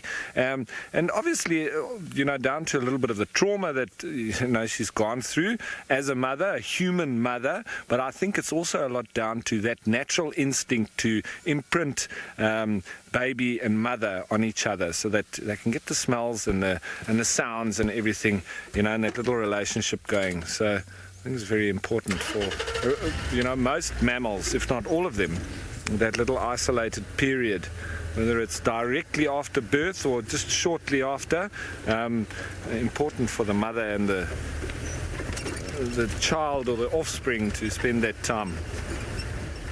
Very interesting, yes. I'm sure there's lots to talk about there, and there's maybe some more scientific reasons behind it, but that's my take on it anyway. And, well, something that you all know that I love doing is tracking. I have got a track, and this track, it doesn't look very much fresh to me, but I can see this is from an ungulate. What is an ungulate? An ungulate is an animal which has got hoofs. So these are the hoofs, but I can see the direction of movement. It was going that way from this side. So let me just draw you an arrow for you to see. This track was coming from this side, going that way. So this is the right hoof, and this is the left hoof. In the middle, we have got a gap. This is from a buffalo. I know the buffalo tracks, they confuse a lot of people when it comes to the earland, because they are all very much big. And of the earland, the gap between the hoofs, there is a very big gap. Of the buffalo, the gap is very thin. That is why if you listen to the earlands from a very long distance, as a group, when approaching, you will hear them clicking the hoofs. You will hear clicking sound. Click, click, click. A lot. You will hear a combination of the whole group just clicking from a long distance. Those ones are the earlands. This one is from the buffalo. It's quite a very big one. You can see even the size. When I'm putting all my 4 fingers together, it's even a little bit much bigger than that. So it was the buffalo. So let's see, maybe we're going to find some of the other interesting tracks and try to track down one or two animals.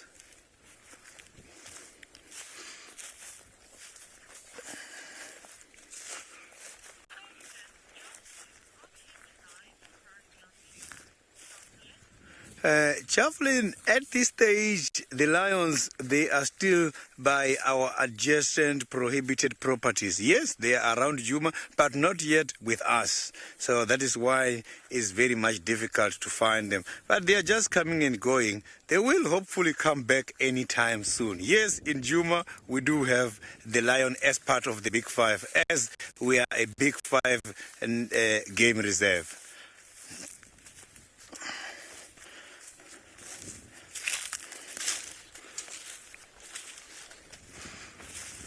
So all I'm seeing here is the evidence from the buffaloes. You can just see here as well that here, this was the buffalo. But if you look at this dropping, you can even see the direction of movement from the animal. So let's see, this dropping land like this. So, but the biggest portion of the dropping is here on this side. So where it's going oval, it means the last part of the dropping to come out, it was this. And this is showing you that this animal was coming from this side going towards that side. The pointing of the dropping will show you where the animal is heading to and where the animal is coming from. These buffaloes, they were coming from this side going towards that side.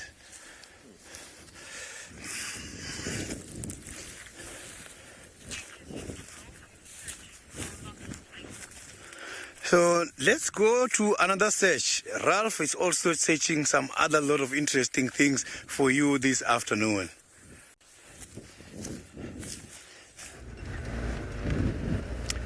Yep, anything and everything. That's what we're looking for, with the end goal of trying to find a leopard.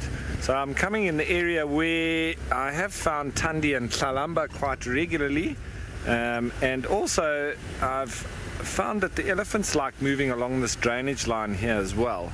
So, and ultimately I might land up at Buffels Hook Dam. So we'll go and check out if Scuba Steve is back or not. Maybe one of the leopards will come for a drink if we're lucky. Now, Paula, yes, I definitely do think that Tingana could hurt Tlalamba. Always need to be careful around, especially territorial males with cubs. You say Hosanna, not sorry. It's all.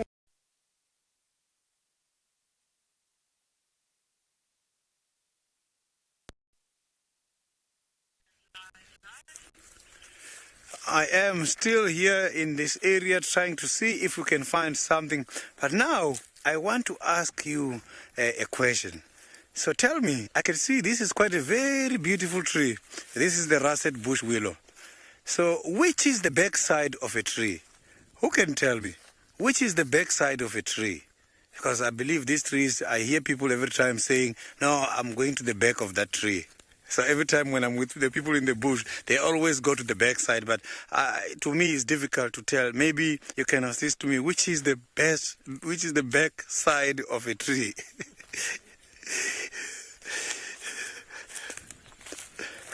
So I will be waiting to hear from my viewers if there is any try. But while I'm waiting, I'll be checking for more other things here.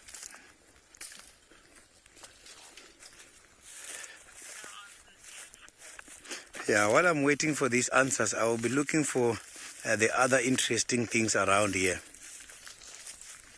But here I can see that the buffaloes, they spend much of their time because they eat quite a lot of grass. If you can check these areas where I am, here they were feeding too much. All the grasses, you can see they've been cutted everywhere. So it's much more open compared to where we were. So this is showing that the buffaloes, they were feeding a lot here in this area before they got disappeared, which is good for the grasses. When looking at the grasses at this stage, to us it's like No, these buffaloes, they are not doing right because they are just eating everything and just opening the areas.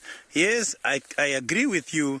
When the grasses on top is completely taken out, it does expose the topsoil, and things such as erosion, they do take place when it's raining. So the vegetation does help to prevent runoff and to prevent soil erosion. So now, these buffaloes,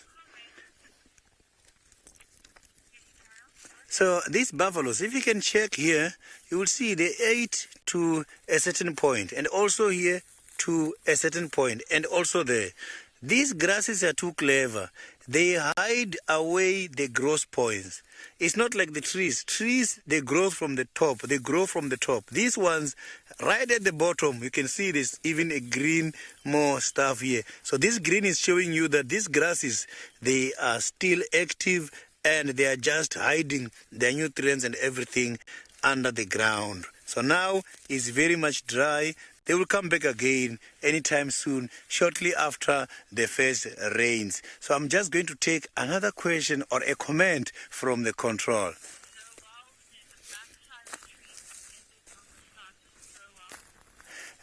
Noel is saying the back side of the tree is determined by the direction of the sun. And then let me say, Noel, the direction of the sun it cannot determine the side of the tree. What determines the back side of a tree is your approach direction. If you're coming from this side, the back side is that side. When coming from that side, the back side is this side. So I am going to see if we can find more other interesting stuff. So in other words, the tree, it doesn't have a backside.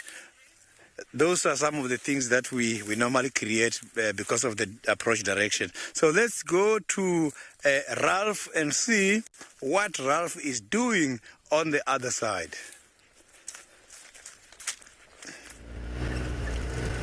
Yes, on this side of things, we are still just searching for leopard, and this is such excellent sort of area for leopard. It's perfect.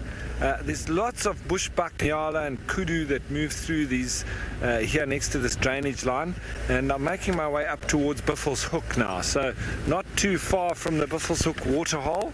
As I said, we'll just check up and see. Maybe we'll get lucky and there's some elephants or a leopard comes to drink.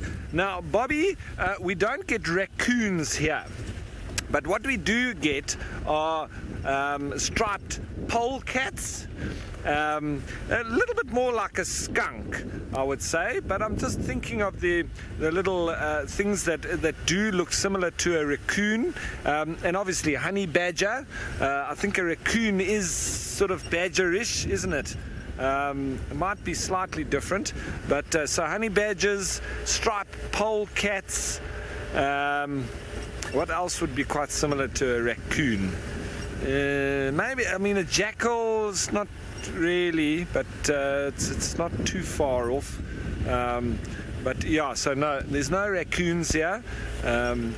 Absolutely not. But yeah, so do you guys get skunks where you are? We don't get skunks here, but the striped polecat and honey badger are capable of spraying as well, and very pungent smell to that spray as well. But obviously not quite as bad as a skunk with that spray. I've seen that a couple of videos of guys getting sprayed by skunks, normally when they're messing around with them or trying to pick them up and that kind of stuff, and then they probably deserve it. But yeah, I've never picked a honey badger up, so I've never been sprayed by one, and I never will pick a honey badger up. I will never touch one because I'm sure it will probably bite my hand off or spray me or scratch the living daylights out of me. So no, as small as they are tenacious, and they've got all the armory and defenses that you could think of. So very sharp teeth, they've got very sharp claws, they've got a spray, it's almost endless.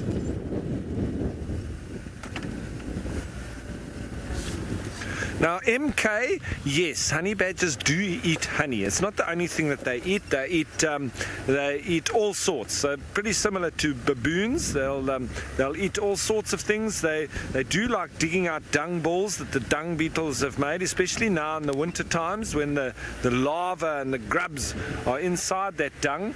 But there's a very special relationship with the honey badger and the honey guide, and it's the greater honey guide that forms this relationship with the honey badger. And what he does is he irritates the honey badger to the point that the honey badger wants to kill him.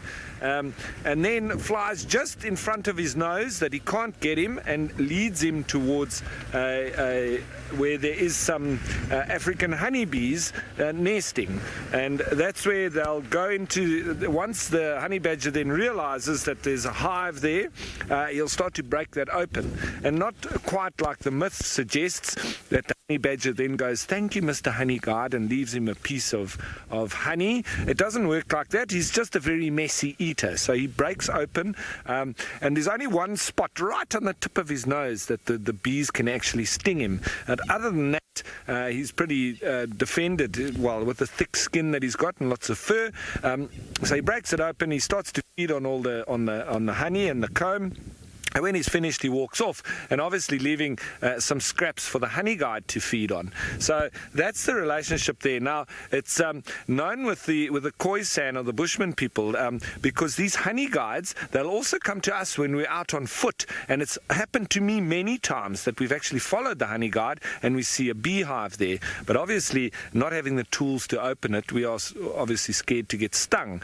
But the story goes that with the Khoisan and the Bushman people, they would follow the honey guides and they would lead them to these beehives. But the myth goes that you would always have to leave the honey guide something, because if you didn't, the next time he was going to lead you into danger, which could be a black mamba or a pride of lions. So if the honey guide leads you to a beehive, always remember that you need to leave him some food, otherwise he's going to lead you to danger.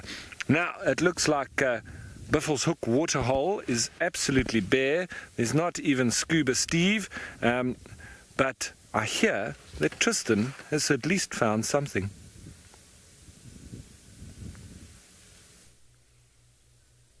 Well, I have. Not that you would be able to see it very easily behind all of these trees and bushes, but there's a little herd of nyala that are hanging around in a little tambuti thicket. Of course, they were out in the open, but given how nyala are, they decided that they'd rather be hidden than exposed. So you can see a bit of movement every now and then, a few ears twitching, and it's mostly females that are in there. There's a couple young boys as well that are spread around. Now, these guys are in a drainage line where we thought maybe Tlolamba would go, and I went down in there and had a little walk around, and there are just tracks for her everywhere. She's been all over the place inside there. So I think she spent the day moving around in there. No sign of Thandi coming back just yet. It seems as though Thandi is still out hunting and hasn't quite come back to fetch her little one. So I'm sure she's inside here somewhere. The problem is that if we go into an area where, you know, where it is now, there's no way to get a car in there at all. So it's interesting to see. Anyway, let's carry on. Let's see what else we can find and see if there's anything else. Now, there's two very exciting prospects that could happen this afternoon. There's Tingana, who is obviously north of our boundary, that is just sleeping on a termite mound and could come south. But there's also a leopard that many of you will not know at all, called Mfokazi, that is not far from our boundary as well, and apparently is slowly heading south. So it's not far from where we are right now, actually. It's a little bit further to our west. So we're going to hang around in this section and see. Maybe we get lucky and Mfokazi will come southwards. Some of you may know him, some of you won't. He's a male that's seen every now and then on Buffelshoek. He's not the most relaxed, but also not the shyest, so he's kind of in between, and he's an older individual. He's been spotted in all kinds of random places and kind of moves in and out and goes away for months at a time and then all of a sudden appears again. It seems mostly around the winter months, so it will be interesting to see how he is with the vehicles. I'm hoping that he is going to come south onto our side. And yesterday, funnily enough, Conrad said he saw a leopard that was quite shy on Vuyatela access going north. Now, where this leopard is pretty much a straight line from where that would be, and so I wonder if it wasn't him that was around. The guys are not sure if it even is Mfakazi, but given that he was seen 2 days ago, I think it is him that is around. So it's going to be interesting to see how Tingana responds, because Tingana is probably, I would say, maybe 200-300 meters, 400 meters from where that male is. So it's going to be interesting to see if they both push southwards towards our area, but we'll have a little look around. I'm just trying to listen to the radio to see what's actually happening and see what the guys are up to and whether or not they've still with Mfakazi or if he's just given them the slip.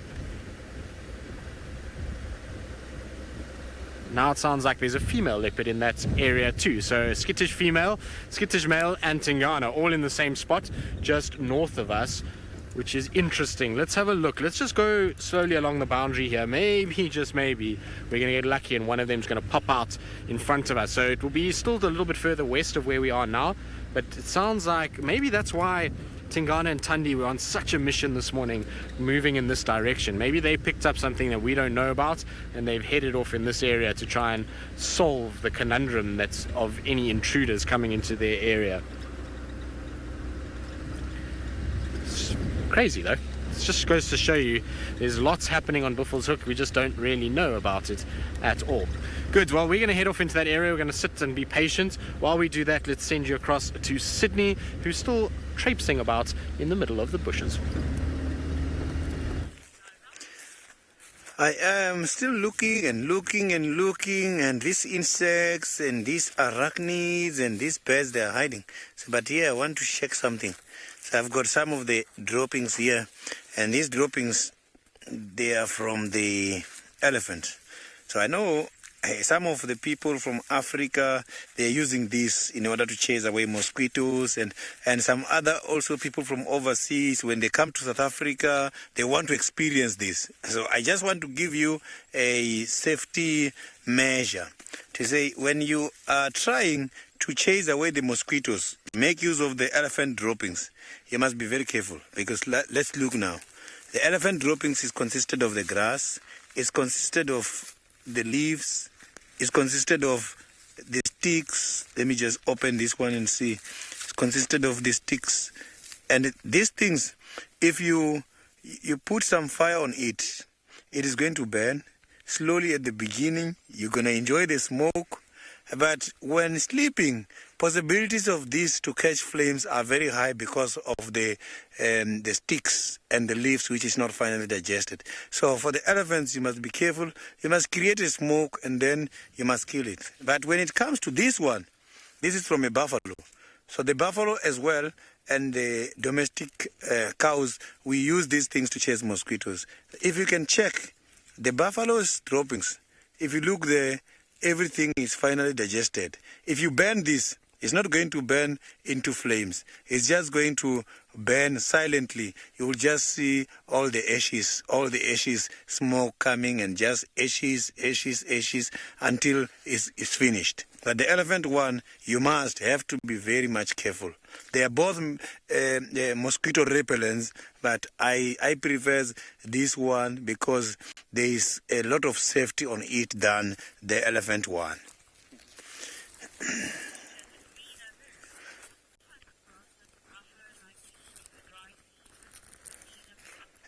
Nina Mo, the buffaloes during the dry season, they like to feed on this kind of grass. This grass that I've got here, I think the species, it looks to me like a signal grass. Not too sure. It is quite very much difficult to identify the grass at this stage. However, the favorite grass for the buffaloes is the thatch grass, because the thatch grass, when it's recovering during the summer season, is very much sweet, and when it comes to the dry season, it's going to lose that, and then they will be just feeding on them the way they are. But now here in Djuma, I have seen this grass is the grass that has been cutted by those buffaloes earlier on.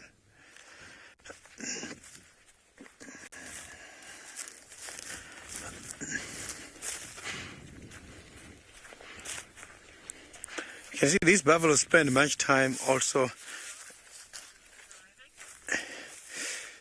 So we are just walking. Let's see Ralph, who is just driving, and see what he's up to.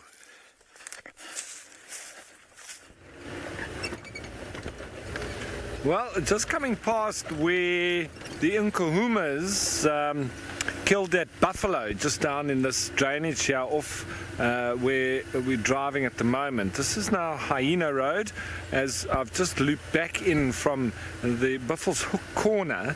So we're sort of heading back towards the central area, but just on the eastern side of the Djuma Traverse. So that buffalo was killed down here. And remember, I don't know if you guys were watching or if there are any new viewers, just to tell you, in this area we had the Nkuhuma Pride of Lions. They killed a buffalo, and this was in the night, but one of the Avoca males, one of the coalition males, obviously heard the commotion of this buffalo being killed, and they came in and they just scattered the female lions, and it was actually a few days after that there were two young females that were actually then walking around on their own. So they'd been separated from the pride, and they were walking around on their own for a couple of days.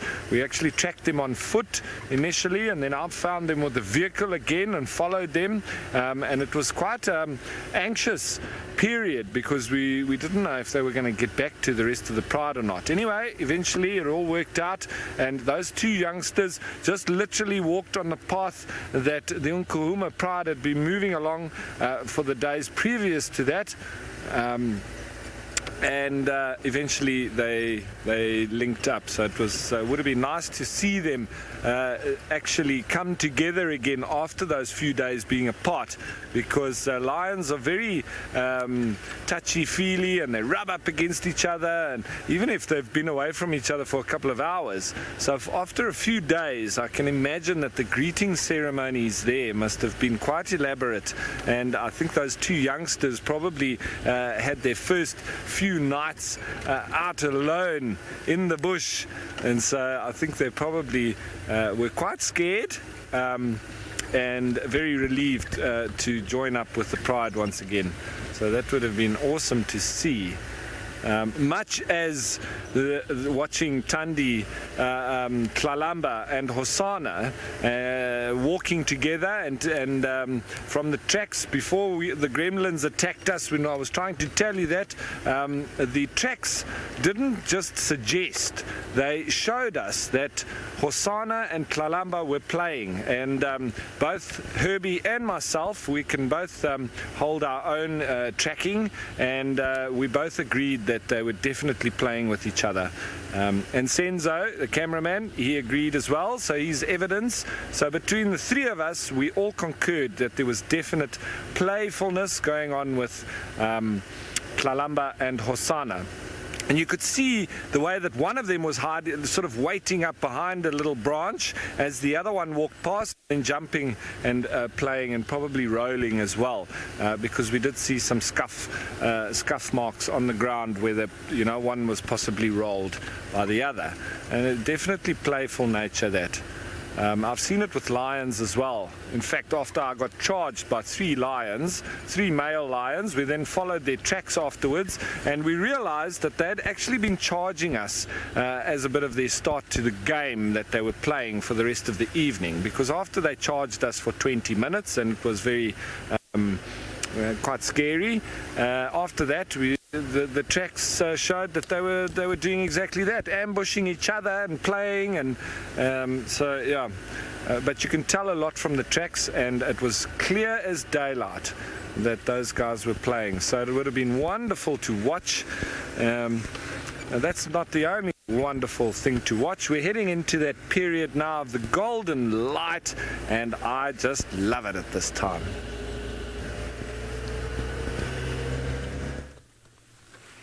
Well, I tend to agree with you, Ralph. It is a beautiful time of the day to be out. It's now, as that sun starts to get low, particularly in the winter months when you've got all this dust in the air, the light gets soft and filtered.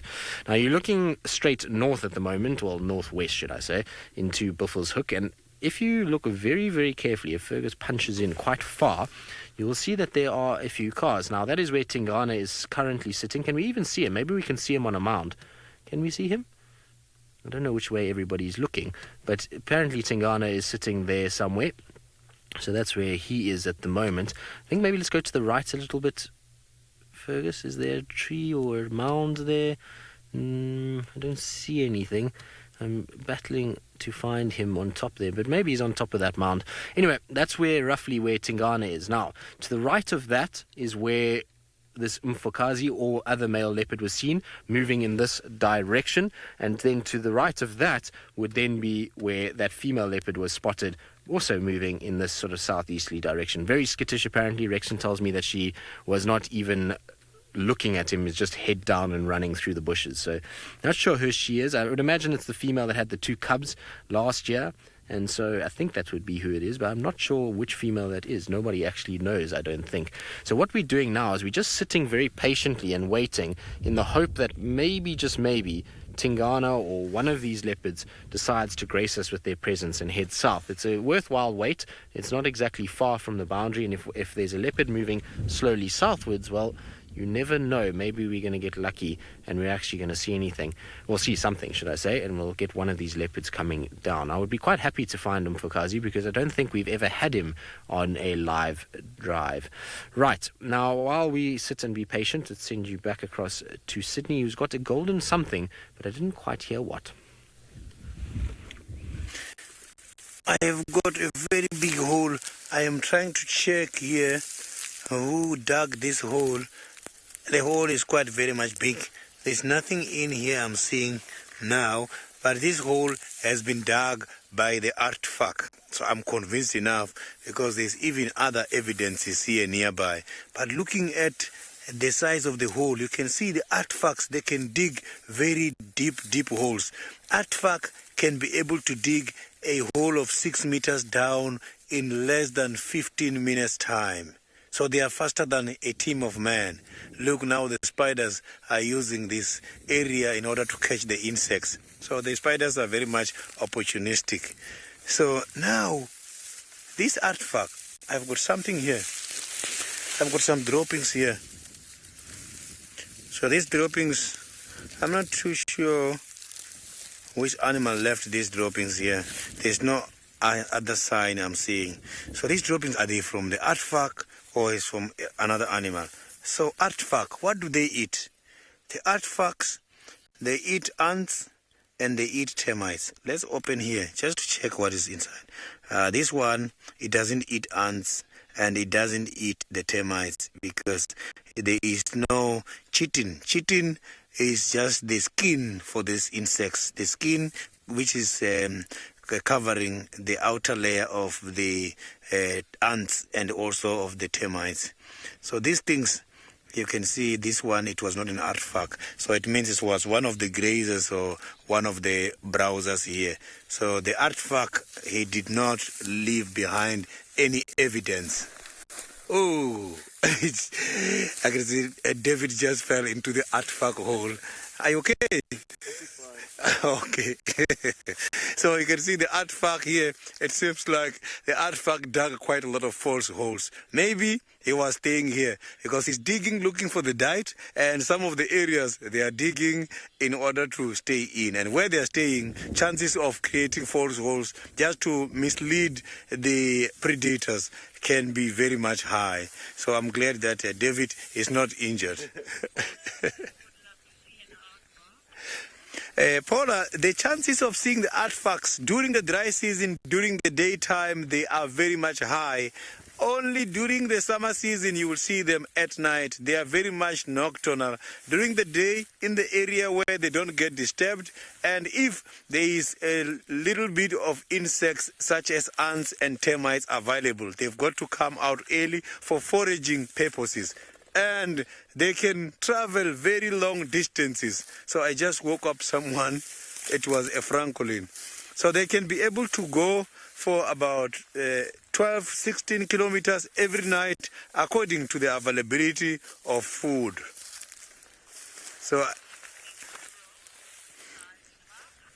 So let's go to Ralph and see what Ralph is doing on the other side. He's driving somewhere.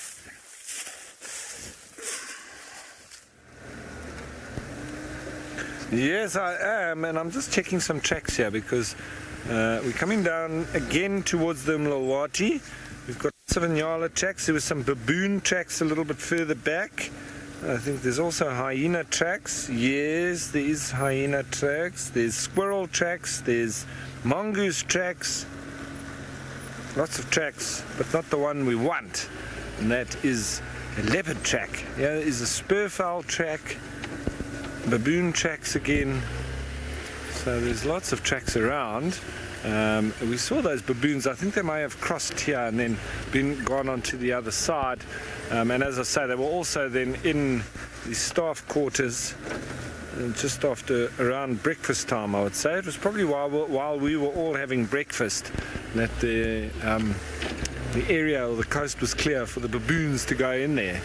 But now I'm going to drop back down into the Mlawati. I'm going to work the area where we last saw Hosana. I'm sure he's somewhere around here, still hiding. He was seen last on the dam cam, so he obviously had continued up there, but I think that he's probably still hanging around in this area here. So let's go and have a look. Let's just work this nice and slowly. He could be hiding well, not hiding, but just lying up here somewhere. Maybe we'll get lucky and maybe he rolls over just as we're driving past and gives us a chance to spot him. Back into the nice thick sand. And it's crazy, even when you're driving 4x4 in this kind of sand, I often used to get it in the desert where in the early morning, you can drive without using diff lock and low range, but as the sand heats up, as the day gets later in the day, it becomes a lot more difficult to drive in the sand because it becomes softer and softer as it heats up. So a lot more chance to then get stuck. And then obviously what you do is you just deflate your tires to just under 1 bar. And that it really maximizes the surface area of your tires. And then you just cruise on top. It's a little bit like driving a boat where if you get on the plane, which is basically lifting the boat out of the water and you sort of skimming on top of it. It's the same idea when you're driving in sand. If it's very hot and you're actually sinking into it, you're literally plowing like a boat would in the water. If you don't have enough power and you've got too much weight in the boat, you're going to be plowing. But as soon as you put more power with the boat, or you take out weight in the boat, and then you get on top of that sand and you get onto that plane, obviously you use less fuel, and it's the most efficient way. And so the same with the vehicle driving in sand. Double that, or at least maximize the surface area of your tires and get cruising on top of the sand as opposed to plowing through it. That's the whole idea. A little bit of 4x4 skills there, driving in sand. So this was the area that we lost Hosana. And when I had to do that 1,000,000-point turn, when Hosana actually went hunting behind us, this is where we lost him. So we're going to continue on the search here, but off you go to Tristan and see if he can see Tingana.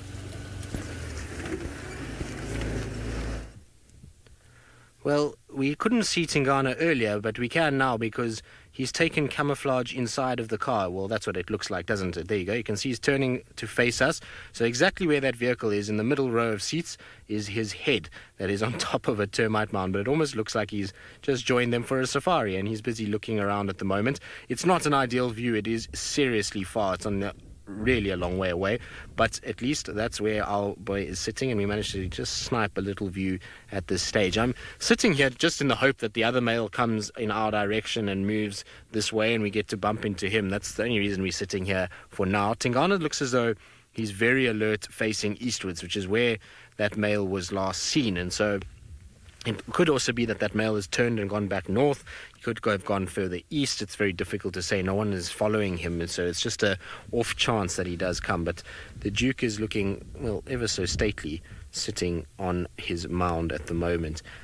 Now, it's interesting to me is that he hasn't spent much time in Buffelshoek of late. Obviously, we know he's been in bad condition, and he had a situation where he wasn't really doing very well and didn't patrol his territory at all. But as he's sort of bounced back, and as he's been getting more and more confident and more roaring and more carrying on, he's pushing further and further into his old haunts again. We're starting to see his tracks around Treehouse Dam. We're starting to see him moving up into Buffelshoek again, and it's becoming more and more the normal sort of Tingana route that he likes to walk. And he's been a very angry boy of late. Well, I don't know if angry is the right word, but he's been serious about making sure that everybody knows that he is back in town, because he has vocalized excessively over the course of the last few weeks, and he's really made it very clear. There he goes, he's going off the mound, and so it looks like he's going to head north. I'm hoping he might turn from those vehicles, but it doesn't look like it. It looks like he's going to go in a northeasterly direction. There we go, down he goes. But let's stick around. You never know. He might head in this direction. So he's now gone more kind of towards the east and is potentially trailing that other male. So it's worthwhile to stick around, because if they do trail each other, you might find a situation where the one male runs south and Tingana follows him, and we get the two of them kind of having a bit of a little fight with one another. So we're going to hopefully get that play out for us, and while we do that, let's send you back across to Sydney, who's still got his microscope out and looking at all the smaller things in the bush. I'm trying to check here if I can find something. So I can just see this tree. It does have some of the galls. It looks like the tree is constipated. You can see there, and you can also see there. And this one I'm pointing has got some of the little holes. You see those holes there? So these holes are telling you that something is happening here. Who created these galls? It's not the tree itself. These galls has been created by an insect. It's called a gall match. These insects, they come and bite the branch, and the tree react by releasing lot of growth hormones, and those growth hormones then develop the gall. I'm just going to try and find if yeah, here I've got one very much closer. So if you can look there, there is some very small tiny breathing holes. These insects bite here, and when this gall is out like this, then they lay their eggs inside there, and then the eggs, the larva then is going to breathe and come out. So it's an insect which did this. It's just that I don't want to open here for you to see, because these insects, this is where it's hiding, and I don't want to expose them for any other predators.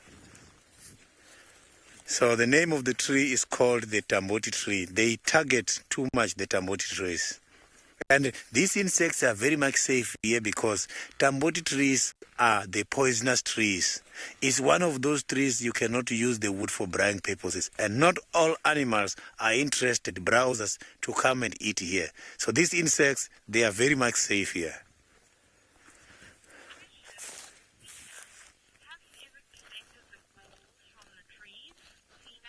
Scenic, unfortunately, I have never collected the galls from the trees, but also if it happened long time ago, it was before I knew what was happening in there.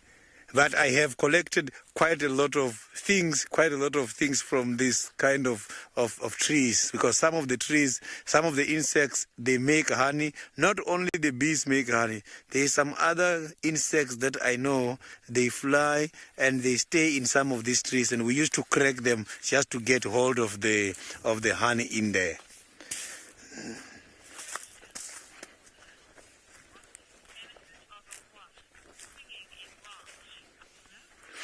Paula, the benefit of a wasp when it's stinging there is that the tree is going to create a house. And when the house is created, eggs are going to be laid in there. So that is another way of creating a nest. They don't want to spend all their energy in building. They just want to provoke the trees to build a house for them.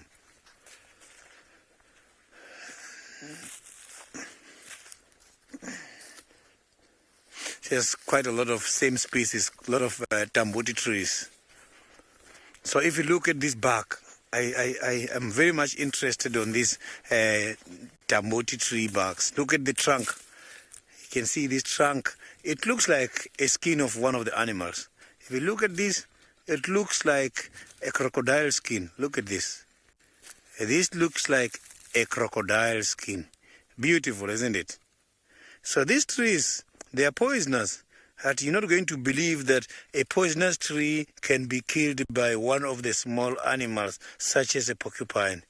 Porcupine, they debug these trees here, not very far away from the bottom, and they cut the communication. And once the communication between the top and the bottom part of the tree is taken out, the tree goes through a lot of stress, and they get stressed and they die.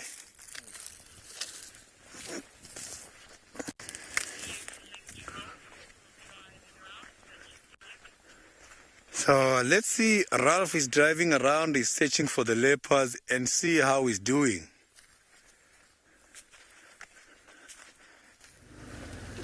Yes, I have just come back to where we last saw Hosanna, that young male leopard, and I'm just looking around to see if maybe he's returned into this part of the Mlawati. There's lots of tamboti thickets here on either side of the on the banks on either side. So just checking. It's about that time of the evening as well when they could be quite mobile. It's cooling off. You'll see how the sun is heading now right down towards the horizon.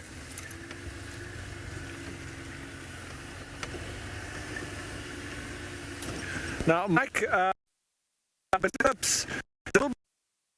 later evening, I think it's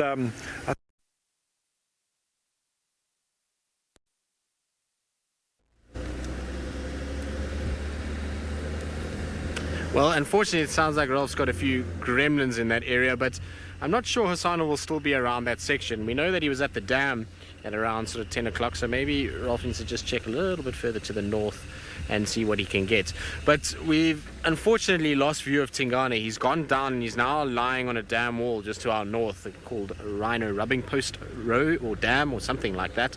And so there's no sign of him. So what I'm doing is, as you can see, we're driving very, very, very, very slowly at the moment. And the reason why I'm driving so slowly is because I have a situation where we're just trying to bump this other leopard that was coming in this direction. So we're just trying to scan as we go. I was thinking that maybe Tingana spotted that male, and maybe the male will then jog southwards and try and head in this direction just to put some distance between him and Tingana. But so far, no sign, no luck of him. We can't see anything. There's no alarm calls to indicate that he is in this direction, but hopefully he will pop out. It's obviously one of those waiting games. It can be a bit frustrating that no one's even...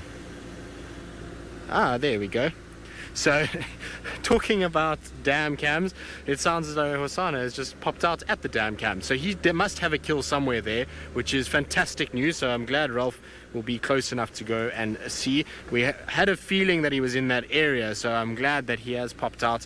I'm sure Ralph will get there fairly shortly, which is wonderful news. It's a lot of leopards in a very, very small space at the moment, because if you think where Tingana, Tandi, Klalamba, where Mfukazi, this other female, if you had to draw a circle around that, it is very, very small. It is not a big area at all.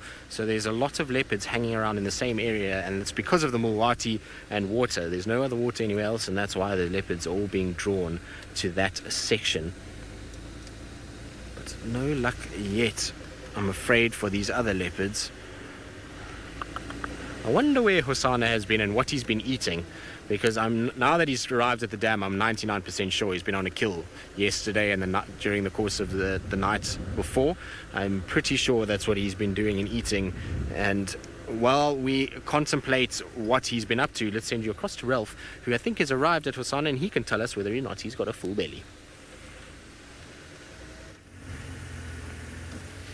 Yes, so we went too far away from him. Hey, I think we were driving just behind him as he was making his way up here. I'm sure he's just walked up like that. So he's having a little bit of a snooze, but look how his tail is just wiggling and waggling there. He is awake.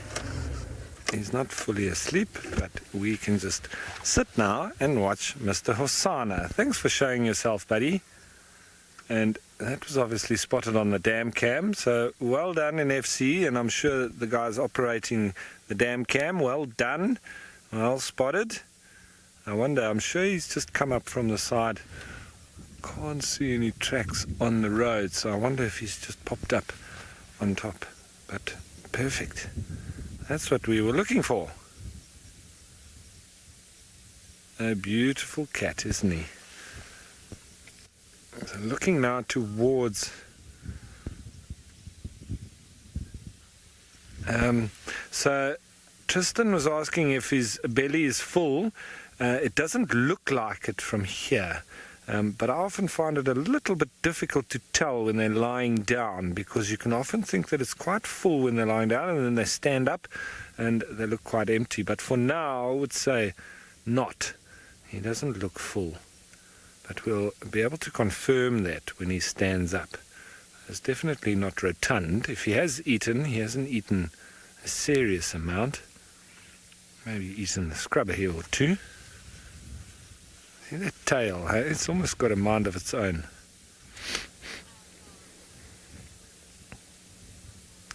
Now, Laura Moore, you say what a pose. It is a fantastic pose, isn't it? And look there, he's almost clawing the ground. He is a very pretty cat. Now there's 3 little squirrels in the road straight ahead of him, and they probably give him away in a second. Look at this, the one standing up now. There he goes. Is that a little baby? Oh, I think maybe you spotted him there. Oh, another one in the road, also standing up. I think when they realize that it's a leopard watching them, they're going to choo. There he goes. A little bit of a breeze coming through, and that sun nearly setting. So, Mr. Hosanna, what have you been doing for the last few days? We haven't seen you for a while.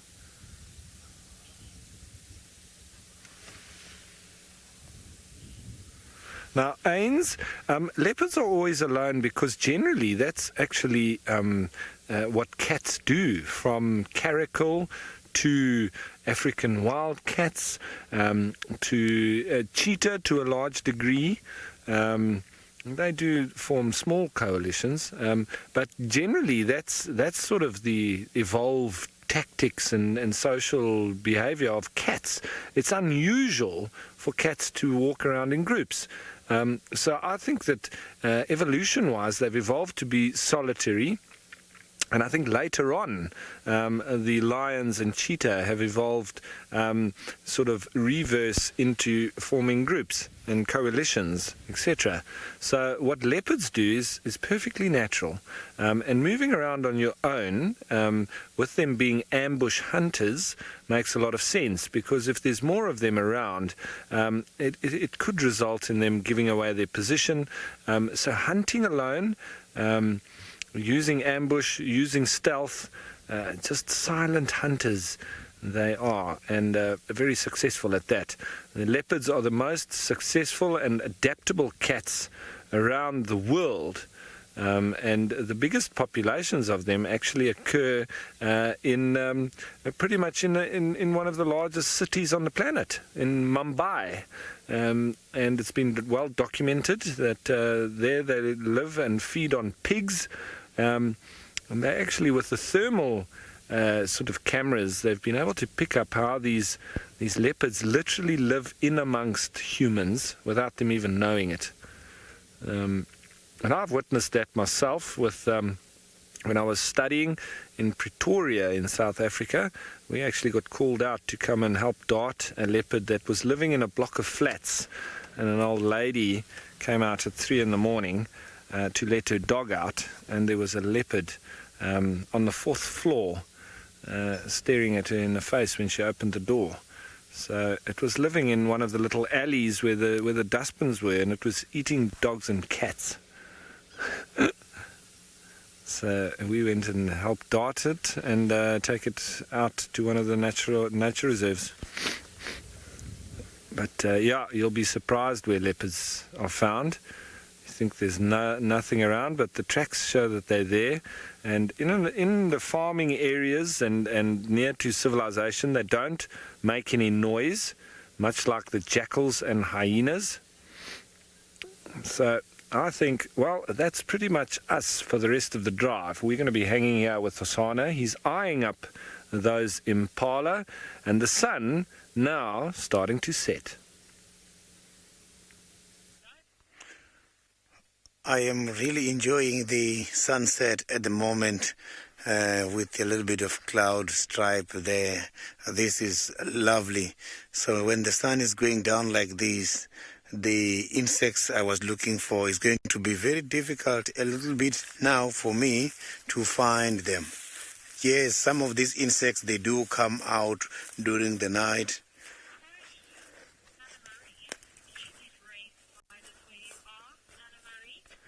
Anna Marie, I'm not too sure if this area is having the rain spiders, but I will investigate and check.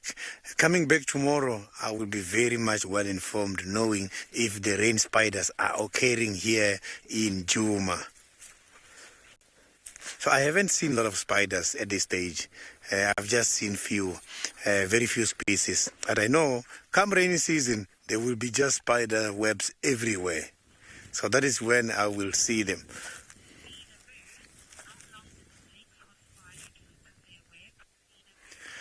Ninamu, the spiders, it only takes them an hour. A very big web, they can do it in just an hour. So you will see, this is how they do it. They will come, look here, I have got this branch. They will come and attach something here. And that silk is so very lightweight. And they will wait until the wind push them to this side, and they will come and they will put now the foundation, and they will come back again and have a foundation in the middle. They will come and then design that very nice spider web, and they will have to now put it there every time. And not all the spiders are pitching their spider webs permanently. Some of them, they come and pitch, and by the right time, like now, during the sunset, they are eating everything again. But you will see, they will only see the foundation. They will only leave behind the foundation. They will eat again everything. Because if they don't eat everything again, their digestive system get affected. So they must have to pitch, and they must have to come again and take, so that they can help their digestive system. Some of them, they put permanent traps. But they know their responsibility is to repair them. These permanent the webs that are put there has to be repaired all the time. And they are so very much fragile, but they work. So let me see if we're going to find some of these things. So now let's go to Tristan. He's also searching for a leopard on the other side. I'm not searching for a leopard. Maybe he's got something for you.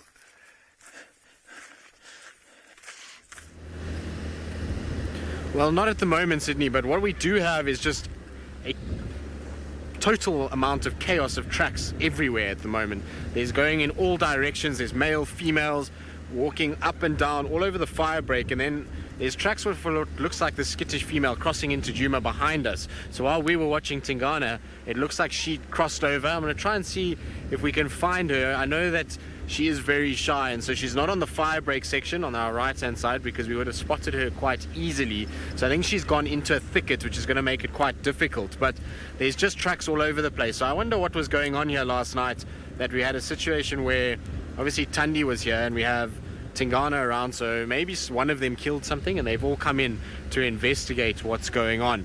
The reason why I'm just kind of driving around in loops is because I'm hoping that this male and Tingana, both of them, are following the scent of the female, and that they're going to come out on the female's tracks effectively. That's what I'm hoping for. Whether or not that's going to happen, well, that's going to be difficult to see, but we'll try and hope for that scenario to play out.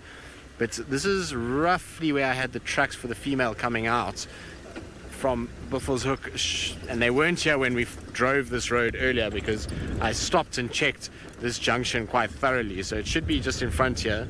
where we've got these tracks, and it looks like she was moving quite quickly. Just from the tracks, it's quite soft sand. She's dug her feet in quite quickly into the sand as she's crossed over. So it will be right over here. So there they are. Very, very fresh tracks on the road itself. They've come over and they're going southwards into Djuma, on not quite on that pathway. They're a little bit more to the right. You'll see them very clearly. Those are the tracks there. And sorry, Ferg, I know I've parked quite close, but there they are for her. And they, like I say, are very fresh. They're on top of most of the vehicles. And so she obviously crossed in here when we came past and is unfortunately very, very shy, which means that we're not really getting any luck finding her. The thing is, though, is there's no sign of the male coming over yet. So I'm wondering if he's still lagging behind at the moment and will come just now. But her tracks head onto the fire break, and then there's up and down of female and male all over the place there. So we'll try and figure it out. Hopefully as darkness descends, she'll be more comfortable and we'll be able to get her with the spotlight. That's the idea. But while we do that, let's send you back across to Ralph, who's got no such dilemma because, well, he's got the most relaxed leopard in the world.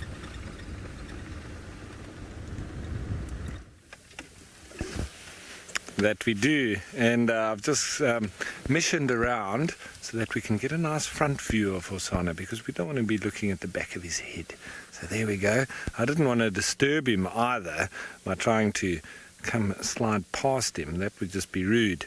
So I know that he's a relaxed leopard. Now looking from this angle, it looks like he might have a full belly, but as I say, I want to see when he stands up and then I'll confirm it or not, because I've made that mistake before. It does look like he's got a rather full belly, but let's wait and see. Very relaxed. I wonder if he's coming for a drink or if he's just coming for being back in his little restaurant or his holiday home here next to Vuyatela Dam, with food on tap and water when you want, nice trees to hang out in, and just a perfect spot for him.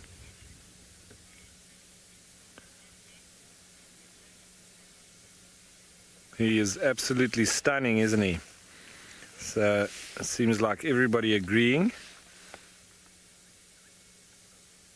He is a very pretty cat. Still quite a youngster. All right, so from a very pretty Hosana male leopard, let's head you on over to Tristan with something different.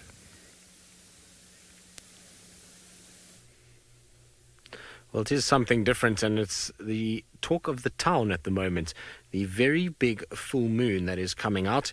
It is a blood moon this evening, and there is a lunar eclipse as well, which is very, very exciting. So we've got a situation where we've got the moon coming up, and there will be an eclipse from tonight. And I think it starts at about 7:15. Is that right, Fergus? Somewhere around 7:15 our time here in South Africa. So this evening.